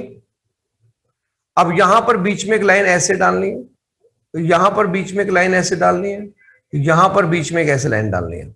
यहां लिखना है डेबिट, यहां लिखना है क्रेडिट, यहां लिखना है डेबिट, यहां लिखना है क्रेडिट, यहां लिखना है डेबिट, यहां लिखना है क्रेडिट। ये एडजस्टमेंट टेबल है। जरा तानिया बनाइए एक बार। बना ली? हाँ, अब सुनो मेरी बात। देख तानिया, तू समझ ले ये बात, या वो बच्चा भी समझ ले, क्योंकि मुझे मालूम नहीं कि मुझे अभी दिमाग में सिर्फ तानिया का ही पता है कि वो ये चैप्टर पहली बार पढ़ रही है। कोई और बच्चा भी अगर पहली बार पढ़ रहा है तो वो भी ध्यान से समझ ले। दरअसल ये कुछ भी नहीं है, टीएस गेवाल ने हेल्प की है। यहां पर मैं टीएस गेवाल की बहुत तारीफ करता हूं कि उसने इस क्वेश्चन को बोर्ड से अप्रूव करा लिया, इस सोल्यूशन को, वरना ये सोल्यूशन वैलिड नहीं है। पर बच्चों के लिए बड़ा हेल्पफुल है। दरअसल तानिया, ये जो मैंने फर्म लिखा है, ये फर्म कुछ नहीं है, ये दरअसल एक तरह का P&L एप्रोप्रिएशन अकाउंट ही है। बस यूं समझ ले कि ये P&L एप्रोप्रिएशन अकाउंट की डेबिट साइड है और ये P&L एप्रोप्रिएशन की क्रेडिट साइड है, और कुछ नहीं है। दूसरा, दरअसल ये जो मैंने ए और बी लिखा है, ये ए और बी कुछ नहीं है, दरअसल बेटा ये पार्टनर्स कैपिटल अकाउंट ही है। और मेरे ख्याल से तानिया तुझे एक बात तो पता है कि इसके डेबिट में क्या आता है, पीएनएल एप्रोप्रिएशन को क्रेडिट में क्या आता है, क्या ये बात तुझे पता है? यस। तो तानिया ये बता, इस क्वेश्चन के अंदर तूने बोला ये टाइप 1 है, इसका मतलब प्रॉफिट गिवन था नहीं, तो क्या क्या चीजें भूल गई तू दिखाना? एक इंटरेस्ट ऑन कैपिटल, एक इंटरेस्ट ऑन ड्राइंग। तानिया मुझे बता सकती है interest on capital PNL appropriation में किस साइड आता है? सर इंटरेस्ट ऑन कैपिटल आएगा डेबिट साइड में। डेबिट में। तो यहां पे लिख फटाफट इंटरेस्ट ऑन कैपिटल। अब ये काम मैं यहां वर्किंग नोट में तेरे को करके दिखा देता हूं कि मैंने इंटरेस्ट कैसे निकाला। ए की कैपिटल थी 2 लाख, मैंने उसके ऊपर 10% इंटरेस्ट निकाला 20,000 रुपए। बी की कैपिटल थी 1 लाख, मैंने उसके ऊपर इंटरेस्ट ऑन कैपिटल निकाला 10,000 रुपए। टोटल इंटरेस्ट ऑन कैपिटल 30,000 रुपए। ये लीजिए ऐसे लिखने हैं। जो टोटल इंटरेस्ट ऑन कैपिटल का अमाउंट होता है तानिया, वो यहां पर पीएनएल एप्रोप्रिएशन के फर्म में डेबिट करना है। अब ये बता तानिया, जो यहां पे डेबिट होता है एप्रोप्रिएशन में, पार्टनर्स कैपिटल में क्या होता है? क्रेडिट। तो ए का इंटरेस्ट था 20,000, इसलिए मैं एक में 20,000 रुपए क्रेडिट कर रहा हूं, और इसका इंटरेस्ट था 10,000, वो 10,000 रुपए मैं यहां क्रेडिट कर रहा हूं। एक बार देख तानिया, तेरे को समझ में आया मैंने इंटरेस्ट ऑन कैपिटल कैसे दिखाया? Yes sir. अब मुझे दिखाना है इंटरेस्ट ऑन ड्राइंग। तानिया मुझे बता सकती है interest on drawing PNL appropriation में किस साइड आता है? Sir credit side. अब मुझे इसके लिए वर्किंग नोट 2 बनाना पड़ेगा। अब यहां पर बच्चे को इंटरेस्ट ऑन कैपिटल का और इंटरेस्ट ऑन ड्राइंग का एक्सपर्ट होना चाहिए। मैं ए के ऊपर निकाल रहा हूं। ए के ऊपर मैंने ऐसे निकाला 60,000, इसके ऊपर मैंने निकाला 12% इंटू 6/12, 3600। बी के ऊपर मैंने ऐसे निकाला 20,000, इसके ऊपर 12% इंटू 9/12। अभी जो बच्चा मेरे से पूछना चाहता हो वो पूछ सकता है। नेत्र को समझ आया? Yes sir. झूठ बोल रही है यस सर, कुछ समझ नहीं आया तेरे को? नहीं sir. Interest on drawing, interest on drawing में बच्चे ध्यान लगा ले, और अगर कोई बच्चा कहता है सर ये इंटरेस्ट ऑन ड्राइंग आपने कैसे निकाला है, तो पूछ ले। हालांकि ये पहली शर्त होती है कि बच्चे को जब भी पढ़ाओ जब इंटरेस्ट ऑन कैपिटल और इंटरेस्ट ऑन ड्राइंग का एक्सपर्ट बैठा हो। पर मैं कुछ बच्चों को मैं फिर भी कहूंगा कि असाइनमेंट कर लेना कैपिटल और ड्राइंग के, ये गेम खेलेगा। अगर आप ये गलती करेंगे फिर गलती PNL appropriation past adjustment topic की नहीं है। चलिए तो यहां पर लिखते हैं 54। बी का कैसे निकला है इंटरेस्ट ऑन ड्राइंग 9/12? 1 जुलाई को इसने पैसा विड्रॉ किया है, तो बताओ ये पैसा इसने मार्च तक कितने महीने होते हैं? ये 9 महीने होते हैं। 9 महीने इस पैसे को इसने यूज किया होगा, इसलिए इसके ऊपर 9 महीने का इंटरेस्ट लगा है, और ये नॉन पीरियडिकल ड्राइंग है, राइट? कोई राइट भी नहीं बोल रहा डर के मारे। सर हाँ जी, इन क्वेश्चंस में गिवन होगा ना कि मंथ हमने जैन टू दिसंबर लिया या मार्च हाँ बिल्कुल टू मार्च। हाँ वो मार्च आपको देगा, वो हिंट देगा, वरना हम फाइनेंशियल ईयर ले लेंगे। ठीक है सर। अब देख तानिया इधर ध्यान से, ये 2 चीजें बोला था तानिया, ये बात तेरे को क्लियर है? तानिया अब सुन ध्यान से, ये क्लोजिंग कई बच्चों को नहीं आती। पहले फर्म को क्लोज करना ऐसे करके, पहले ये जो लाइन मैंने खींची है ये सीधा चली जाएगी, दूसरी लाइन ऐसे, इसको क्लोज करो। तानिया ये बता, ये साइड का टोटल ज्यादा आ रहा है? Yes sir. तो ये बता जो ज्यादा टोटल है वो हम दोनों में लिखेंगे, राइट? यहां पे डिफरेंस कितना बचा? Yes sir. 24,600। तानिया जो बैलेंसिंग फिगर पीएनएल एप्रोप्रिएशन में इस साइड बचती है, अगर इस साइड बचती है तो आप उसे डिविजिबल प्रॉफिट बोलते हो, इस साइड बचेगी तो क्या बोलेंगे तानिया? Divisible loss.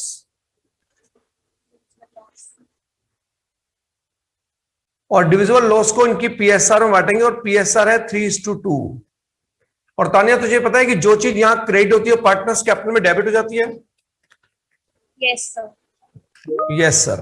तो 14760 9240। एक बार ये देख, अभी इस तरह से हम इसको क्लोज करते हैं फर्म को, और शायद इंटरेस्ट ऑन ड्राइंग मैंने लिखी नहीं, तो 3600 और 1800।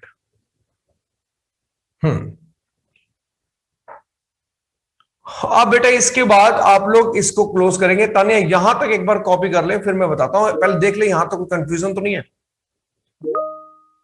सर कर लिया है, कोई प्रॉब्लम नहीं है। अब इसका टोटल यहां लिख। So हाँ बोल बेटा। 18 I think आपने डिविजिबल लॉस गलत पेज से बांटा है। गलत बैठा है, 3:2 में नहीं बैठा। सर वो सर वो डेबिट में 9840 है। Yes. 9840 9240 की जगह 9840 है। अच्छा ये, अच्छा Yes. ठीक है।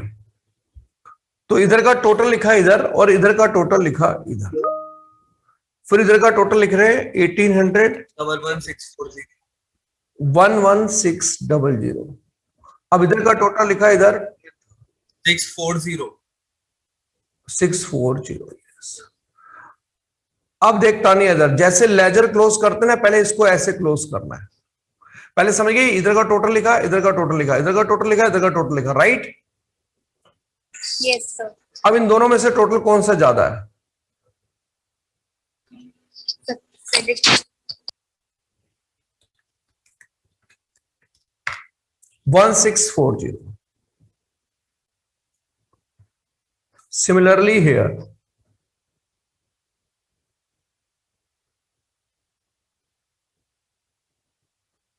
ये अमाउंट मैच करना चाहिए। ये बात तो खैर पूरी क्लास जानती है, पर तानिया तू सीख ले। यहां जो बैलेंसिंग फिगर बच रही है, देख रही है 1640 बची, और यहां भी बैलेंसिंग फिगर 1640 बची है।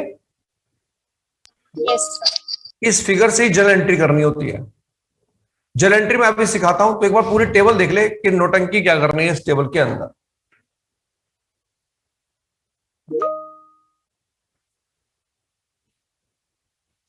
क्लियर है सर। चलिए गुड। अब ये समझ ले कि जर्नल एंट्री सीख लेते हैं जल्दी से। अगर ये बता, ए का जो है, ए का अमाउंट तूने यहां पे किस साइड लिखा है? डेबिट में लिखा है, क्रेडिट में? डेबिट में। अपोजिट लिखो, जर्नल एंट्री में इसको क्रेडिट करियो टू एज कैपिटल अकाउंट 1640। और ये बता, तूने बी का अमाउंट डेबिट में लिखा है कि क्रेडिट में? क्रेडिट में। अपोजिट करियो, ये डेबिट कर दियो, बीस capital account debit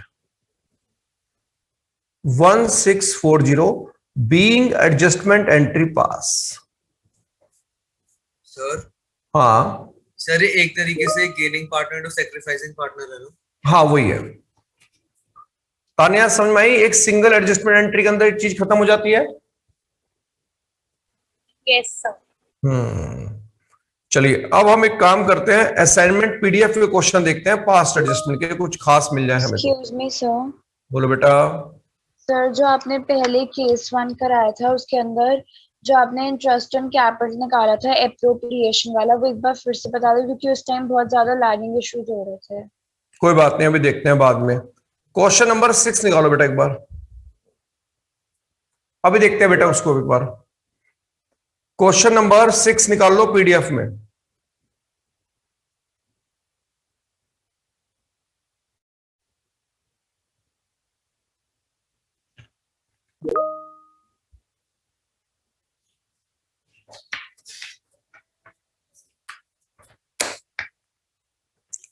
question number 6, 3 partner है ए, बी और सी।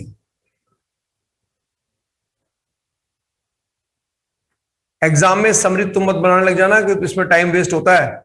ये तो मेरे सामने कुछ बच्चे जरा ढीले बैठे हैं आज, जिन्होंने पहले ये पढ़ा भी नहीं हुआ कई बच्चों ने, तो मैं थोड़ा स्लो पैटर्न पे कर रहा हूं। कैपिटल 30,000, 20,000, 10,000।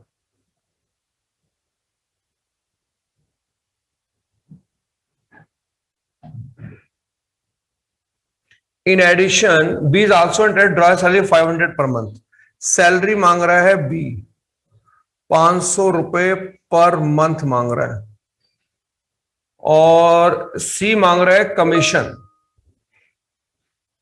सी कमीशन मांग रहा है, लेकिन सी ये कह रहा है कि मुझे कमीशन चाहिए 5% ऑफ प्रॉफिट, लेकिन उस प्रॉफिट में से जिसमें से इंटरेस्ट ऑन कैपिटल माइनस कर दिया हो। यानी कि वो ये कह रहा है कि प्रॉफिट में से इंटरेस्ट ऑन कैपिटल माइनस करो पहले, उसके बाद जो आएगा उसका 5% मुझे कमीशन चाहिए। ऐसा इस क्वेश्चन की लैंग्वेज में लिखा हुआ है। But before the salary payable to be, चलो सैलरी बिफोर वाली बात तो हमें कंसिडर नहीं करनी। The profit for the year 30,000 distributed in the ratio of capital without providing all of adjustment. Partnership deed में जो प्रॉफिट शेयरिंग रेशियो लिखी है वो 5:3:2 लिखी है। जो प्रॉफिट एक्चुअल में फर्म का हुआ है और उसमें उसने ये सब चीजें नहीं दिखाई, वो प्रॉफिट हुआ है 30,000 रुपए। क्या आप लोगों ने ये लाइन पढ़ी है कि 30,000 का प्रॉफिट डिस्ट्रीब्यूट किया है, डिस्ट्रीब्यूटेड इन कैपिटल रेशियो? ये लाइन जरा ध्यान से पढ़ना। कितने बच्चे हैं जो ये बात जानते हैं कि कैपिटल रेशियो 3:2:1 है? टाइप 3। बच्चों ये लाइन पढ़ी आपने कि कैपिटल रेशियो 3:2:1 है? पता है आपको ये बात? Yes sir. यस, ठीक है। नेसेसरी जर्नल एंट्री करने की मेरे से वो बात कर रहा है कि सर आप नेसेसरी जर्नल एंट्री करके दिखा दीजिए। चलिए ठीक है, वो एंट्री तो मैं करके दिखा दूंगा। तान्या तूने क्वेश्चन पढ़ लिया? Yes sir. तान्या ये बताइए कौन से टाइप का क्वेश्चन है? Type 1, type 2, type 3? टाइप 1 की क्या पहचान होती है Tanya? Sir profit not given in question. पर इस क्वेश्चन में प्रॉफिट तो गिवन है। Yes sir. तो इसका मतलब ये टाइप 1 तो नहीं है। टाइप 2 और टाइप 3 में क्या डिफरेंस होता है? सर टाइप 2 और टाइप 3 में डिफरेंस होता है कि टाइप 2 में जो हमारा एक्चुअल पीएसआर है और दूसरा पीएसआर है वो दोनों सेम होते हैं, और टाइप 3 में डिफरेंट होते हैं। तो सर ये टाइप 3 है। ये टाइप 3 है क्योंकि इसमें पीएसआर में गलती कर चुका है वो। अच्छा तान्या मुझे बता कि ये जो प्रॉफिट गिवन है, अगर मैं तुझसे बोलूं कि ये प्रॉफिट उन्होंने सही डिस्ट्रीब्यूट किया या गलत, तो इसको तू सही बोलेगी या गलत? सर सही। ये सही ट्रिप। वाह, पार्टनरशिप डीड में लिखा है 5:3:2 की रेशो में बांटो, उन्होंने कैपिटल रेशो में प्रॉफिट बांट दिया, तू उसे सही बोल रही है प्रॉफिट। दूसरा, इस प्रॉफिट में जब सैलरी माइनस करना भूल गया, कमीशन माइनस करना भूल गया, तुझे प्रॉफिट सही कैसे लग रहा है? नहीं सर गलत। और अगर कोई बच्चा परेशान हो रहा तो एक बात समझ ले, पास्ट एडजस्टमेंट के क्वेश्चन के अंदर जो प्रॉफिट हमें क्वेश्चन में गिवन होता है वो रॉन्ग ही होता है, वो रॉन्ग ही होता है हमेशा बेटा।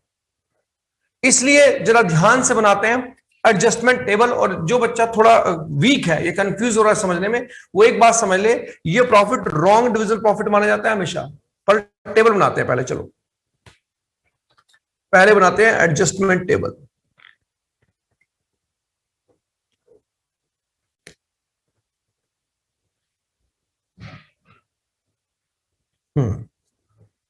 तीन पार्टनर है,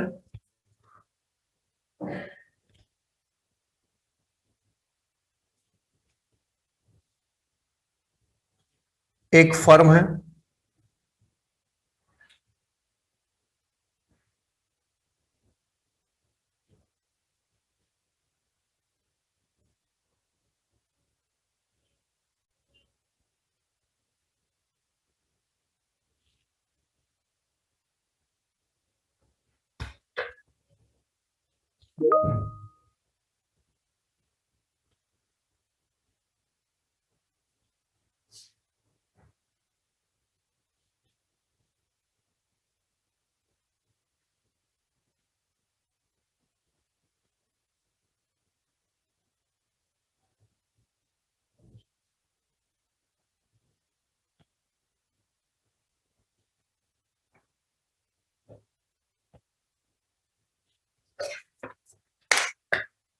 हाँ। सबसे पहली बात यह कि जब भी टाइप 2 या टाइप 3 हो, पहला वर्ड रट लो, आपको एग्जाम में यह लिखना पड़ेगा रॉन्ग डिविजिबल प्रॉफिट, और ये हमेशा क्रेडिट में आएगा। तानिया कोई तरह से पूछे कि क्रेडिट में क्यों आया, तो आप बोलना कि जब पिछली बार इसे दिखाया था तो हमने P&L एप्रोप्रिएशन के डेबिट में दिखाया था, अब हम रेक्टिफिकेशन कर रहे हैं इसलिए क्रेडिट कर रहे हैं। तानिया बता सकती है कि ये प्रॉफिट उन्होंने किस रेशियो में बांट लिया था पार्टनर्स ने? सर 3:2:1। तो ये यहाँ क्रेडिट हो रहा है, तो पार्टनर्स कैपिटल में डेबिट 3:2:1 की रेशियो में होगा। तो ये अमाउंट 15,000,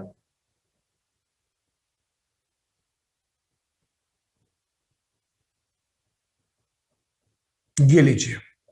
सबसे पहले ये, अब जो गलतियां हैं वो दिखाना जो भूल गए वो दिखा रहा हूं, सैलरी दिखाना भूल गए। मैं ये बात अच्छी तरह जानता हूं कि सैलरी P&L एप्रोप्रिएशन अकाउंट के डेबिट में आती है।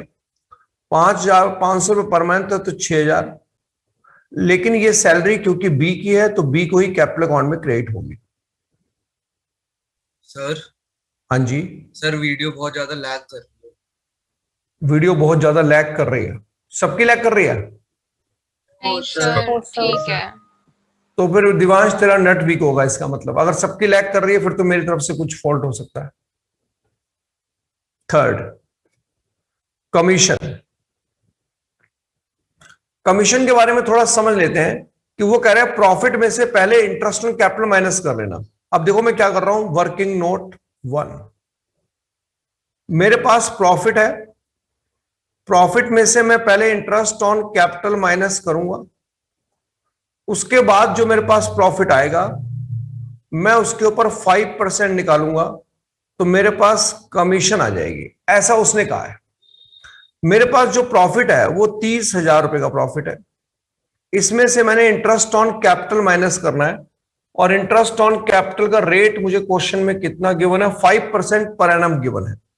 तो पहले इंटरेस्ट ऑन कैपिटल निकाल लेते हैं भाई। इंटरेस्ट ऑन कैपिटल भूल गया है वो, तो वो मैं आप लोगों के लिए निकाल देता हूं, वर्किंग नोट 2। हालांकि मैं वर्बली भी निकाल सकता हूं, पर मैं आप लोगों के लिए ऐसा कर रहा हूं। इसकी कैपिटल है 30,000, इसके ऊपर 5% 1,500, इसकी कैपिटल है 20,000, इसके ऊपर 5% 1,000, इसकी कैपिटल है 10,000, इसके ऊपर 5% 500। टोटल इंटरेस्ट मेरे पास आ रहा है 3,000। 3,000 का इंटरेस्ट ऑन कैपिटल मैंने यहां पर डेबिट कर दिया। अब 30,000 में से 3,000 पे मैंने माइनस किया, मेरे पास 27,000 का प्रॉफिट आ रहा है। इसके ऊपर मैंने 5% निकाला, 1350 मेरा कमीशन का अमाउंट आ रहा है।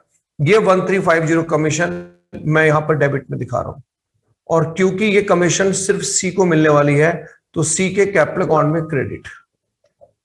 इंटरेस्ट ऑन कैपिटल 1,500 इसका है तो यहां दिखाया, 1,000 इसका है तो यहां दिखाया, 500 इसका है तो यहां दिखाया। एक बार जरा सारे बच्चे यहां तक देखें, किसी को कोई ऑब्जेक्शन तो नहीं है?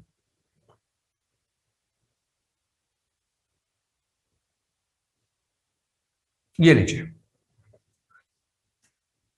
जिस पॉइंट को आप कह रहे हैं कि सर क्लियरिटी में नहीं आ रहा, वो आप पूछ सकते हैं।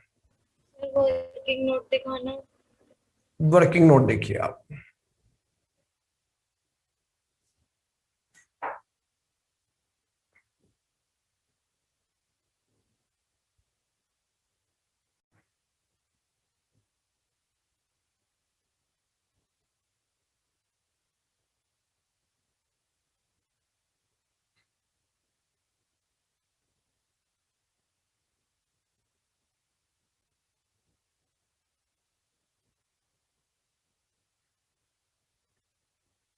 तानिया बेटा कुछ समझ में आ रहा है, नहीं आ रहा?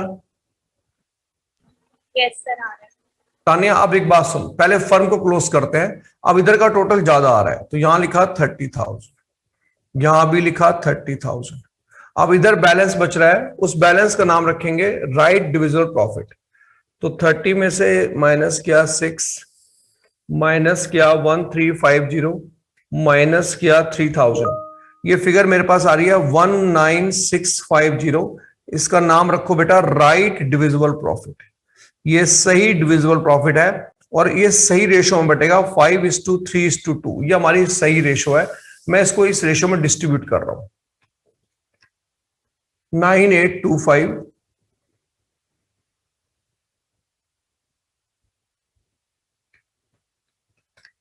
5895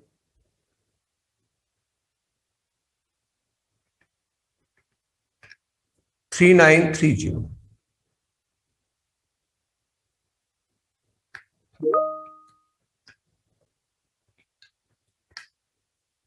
अब रूल के हिसाब से जैसा कि हम टोटल करते हैं, ये लिखा यहां 15,000, यहां पर आ रहा है ये 11325।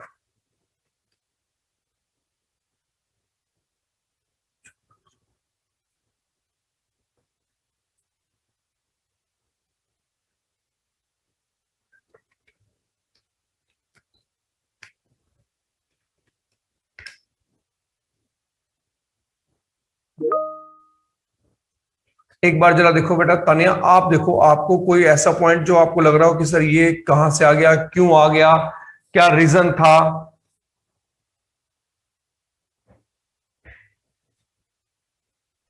नो सर, क्लियर है। क्लियर है। तानिया जरा इसे क्लोज करो और क्लोज करके जन एंट्री बनाओ। देखो आपकी एंट्री ठीक आ रही है।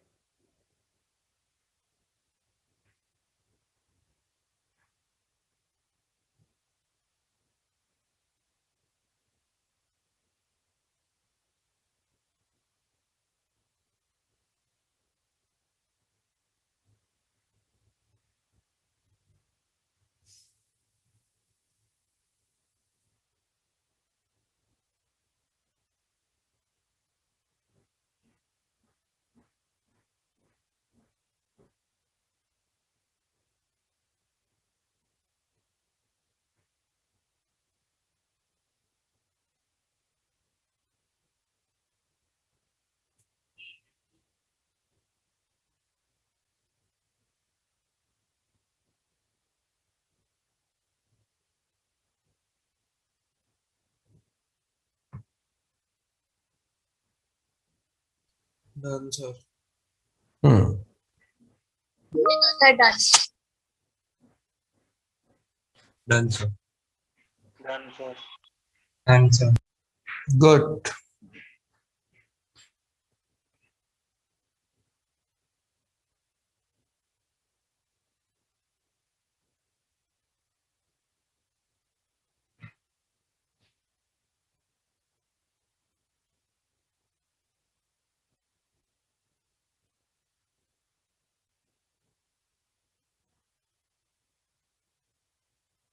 तानिया क्लियर हो गया? एंट्री नहीं हुई तानिया? हो गई सर, मैं तो पहले ही बोल चुकी थी। अच्छा चलो गुड। एक काम करो बच्चों, पूरी क्लास फटाफट एक काम करे, क्वेश्चन नंबर 9 पे आ जाए। क्वेश्चन नंबर 9 में मेरे बच्चों पी एंड एप्रोप्रिएशन अकाउंट बनाओ।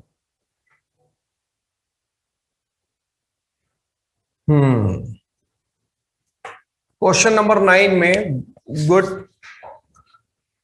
P and L appropriation account आप लोग भी बनाइए, मैं भी बनाता हूं, क्योंकि ये क्वेश्चन अब करना जरूरी है। अब हम पास मिसलेनियस क्वेश्चन हमारे सामने है, पी एंड एल एप्रोप्रिएशन में क्या प्रॉब्लम आ रही है वो भी देखते हैं, पास्ट में क्या प्रॉब्लम आ रही है वो भी देखते हैं। लगभग अब मुझे लग रहा है कि पूरी क्लास को अब आइडिया है इस चैप्टर का, तो ठीक है कोशिश करते हैं। क्वेश्चन नंबर 9,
बिल्कुल सीधा साधा सा क्वेश्चन है।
सर इस क्वेश्चन में डायरेक्ट इंटरेस्ट नहीं गिवन, उसने लिखा हुआ interest on Capitals of partner were.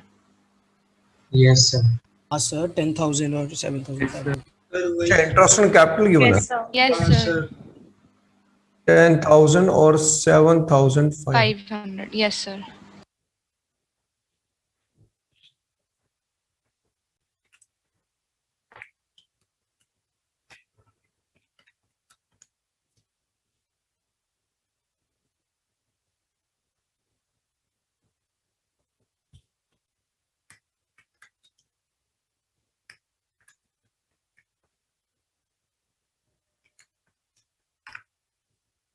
Three 4,750 का डिविजिबल प्रॉफिट आ रहा है।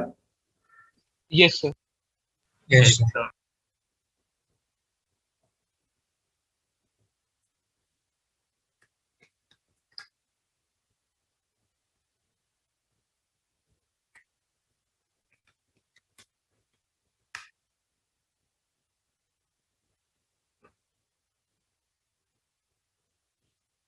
एक बार देखो जरा इसको, पार्टनर्स कैपिटल तो आप बना लोगे ना, अब इसमें कि वो प्रॉब्लम आती है।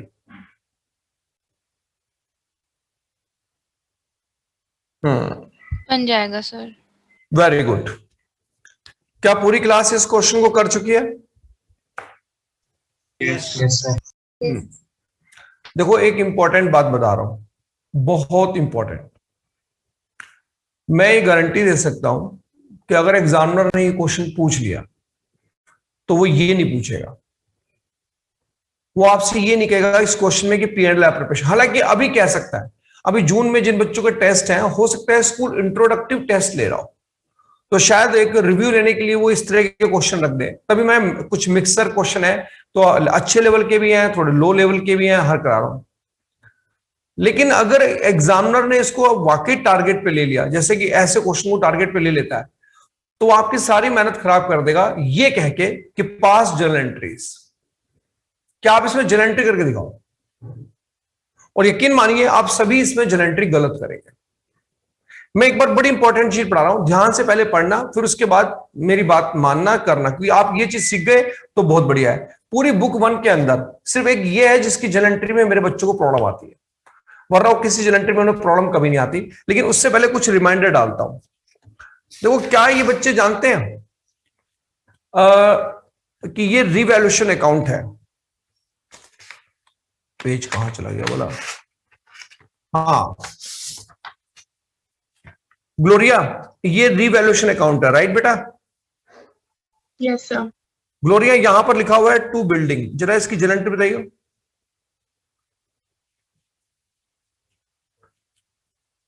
सर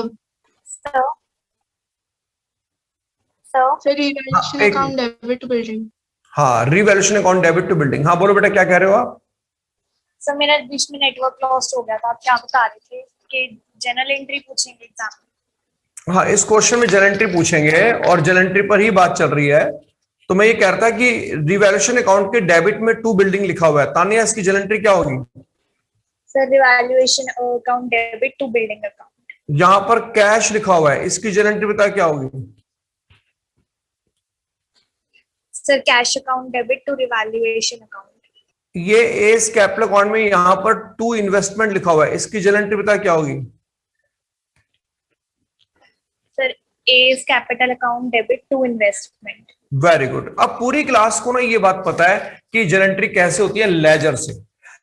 लेकिन पहली बार बच्चा धोखा खाता है। जरा मुझे ये बता तानिया, P&L एप्रोप्रिएशन में यहां पर टू इंटरेस्ट ऑन कैपिटल लिखा है, इसकी जनरल एंट्री बता क्या होगी? Sir P&L appropriation account debit to interest on capital. हाँ, यही एंट्री होनी चाहिए। लेकिन एग्जामिनर कहता है कि नहीं सर, यहां ये एंट्री तो होगी लेकिन एक और एंट्री, इसलिए ट्रैक बदल रहा है ये अपना। अगर मैं इन ट्रैक की बातें करूं, ये सब आपको पता है, आप आगे के बड़े चैप्टर जितने भी उन सब में ऐसा नहीं होता, उन सब में डायरेक्ट एंट्री होती है। यहां थोड़ा ट्रैक बदलता है और वो चाहता है कि आप बच्चों की थोड़ी सी नॉलेज का लेवल हाई करें। अब बच्चों की नॉलेज का लेवल हाई कैसे करें? कह रहा देखो सर, आपको पता है कि हमारे अकाउंट कैसे काम करता है। हमने कहा 11th हमारी वीक है। कह रहा तो सर थोड़ी स्ट्रॉन्ग कर लो आप, आपका बच्चा 12th पास आउट हो जाएगा। वाइवा में जब क्वेश्चन पूछे जाते हैं तो वो उनके जवाब नहीं दे पाएगा। और ये जो बातें मैं आपको स्पेशली समझाता हूं कभी कभी एकदम क्लास रोक के, यही वो इंपॉर्टेंट पॉइंट होते हैं जो वाइवा में पूछे जाते हैं। अभी शायद स्कूल भी ऑनलाइन प्रैक्टिकल स्टार्ट कर रहा है आप लोगों के, तो जैसे मैंने आपका एक सेशन लिया था वैसे ही वो सेशन लेगा, लेकिन वो सेशन मैंने एक स्टार्टअप लिया था। तो खैर मैं आगे कैसे बोलूंगा वो मैं अभी बाद में समझाऊंगा। पहले इधर समझते हैं कि आखिर अकाउंट क्या कहता है। ये बात सारी क्लास समझे एक बार की, क्योंकि अब ऑनलाइन प्रैक्टिकल हो गया तो फिर बच्चा उसमें रट्टाफिकेशन ज्यादा यूज नहीं कर पाएगा। इसलिए एक चीज का जवाब दे रहा हूं, अकाउंट कैसे काम करता है ये बात अकाउंट समझाता है। अकाउंट कहता है सर क्या आपके बच्चे ने 11th में ये बात पढ़ी है कभी? हमने क्या कि एक होती है फाइनेंशियल ट्रांजैक्शन, हमने कहा हाँ पढ़ी है उसने। फाइनेंशियल ट्रांजैक्शन से हम बना लेते हैं जर्नल एंट्री, हमने कहा हाँ पढ़ी है उसने। जर्नल एंट्री से हम बना लेते हैं लेजर, हाँ जी पढ़ी है उसने। लेजर से हम बना लेते हैं ट्रायल बैलेंस, हमने कहा हाँ पढ़ी है उसने। कह रहे आप जानते हैं कि ट्रायल बैलेंस से हर चीज 3 अकाउंट में शिफ्ट हो जाती है, ट्रेडिंग अकाउंट, P&L अकाउंट और बैलेंस शीट। कह रहे सर क्या आपका बच्चा बैलेंस शीट का मतलब जानता है? हमने कहा मैच कर जाती है। कह रहे नहीं, ये बैलेंस शीट का मतलब नहीं होता। हमने तो क्या मतलब होता है? कह रहे बैलेंस शीट का मतलब होता है इसके अंदर हम वही चीजें दिखाते हैं जिनको हम कैरी फॉरवर्ड कर देंगे नेक्स्ट ईयर में। हम इन चीजों को लेके अगले साल चले जाते हैं। हमने तो जो चीजें यहां होती है उनको कह रहा है ये सब राइट ऑफ हो जाती है, इनको आप अगले साल नहीं ले जा सकते, खत्म। सिर्फ बैलेंस शीट वाली चीजों को ही आगे कंटिन्यू करते हैं। अब अकाउंट ये भी कहता है कि सर आपको पता है कि जो ट्रायल बैलेंस से इनको यहां दिखाना पड़ता है, एक चीज को यहां से यहां दिखाना है, अगले साल लेके नहीं जाना, तो आपको इसको यहां दिखाने की जर्नल एंट्री करनी पड़ेगी। शायद इसी को रिटर्न ऑफ की जर्नल एंट्री कहते हैं। यहां से इसको P&L में कोई चीज दिखानी है, आपको इसकी जर्नल एंट्री करनी पड़ेगी, शायद इसी को रिटर्न ऑफ कहते हैं। ये बताओ यहां से जो चीज तुम बैलेंस शीट में दिखा रहे हो, इसको राइट ऑफ कर रहे हो या अगले साल लेके जा रहे हो? लेके जा इसलिए नो जर्नल एंट्री रिक्वायर्ड, इसकी कोई जर्नल एंट्री नहीं करते क्योंकि ये तो अगले साल फॉरवर्ड हो रही है।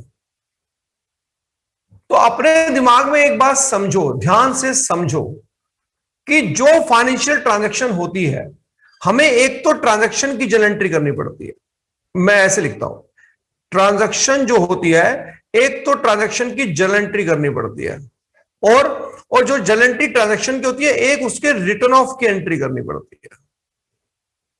यानी कि दो एंट्री पे अकाउंटेंसी चलती है। अब आप कहोगे सर एग्जाम्पल लो, एग्जाम्पल सैलरी पेड 4,000, किसी ने आपसे पूछा ये क्या है, तो आपने बोला कि ये फाइनेंशियल ट्रांजैक्शन है। फाइनेंशियल ट्रांजैक्शन की जर्नल एंट्री क्या होती है, तो आपने बोला इसकी जर्नल एंट्री होती है salary account debit to cash 4,000। अब ये बताओ, ये एंट्री तुमने ट्रांजैक्शन की जर्नल एंट्री कर दी। अब ये बताओ इसकी कौन सी एंट्री करनी है, रिटर्न ऑफ की। अब मेरे को ये बताओ मेरे बेटे, इनमें से कैश ट्रेडिंग में जाता है, पीएनएल में जाता है या बैलेंस शीट में जाता है? Balance sheet. इसके रिटर्न ऑफ की एंट्री नहीं हो सकती। बताओ सैलरी किस में जाता है? PNL। इसकी रिटर्न ऑफ की एंट्री करनी पड़ेगी, PNL टू सैलरी। और इसकी एंट्री भी एक क्रेडिट हो जाएगा, PnL account debit to salary account. जरा बताओ मेरे बच्चों, ये बात समझ में आ रही है कि नहीं आ रही है? आ रही है सर। आ रही है।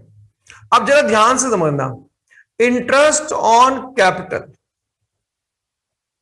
5,000, किसी ने मुझसे पूछा ये क्या है, तो मैंने बोला ये हमारी फाइनेंशियल ट्रांजैक्शन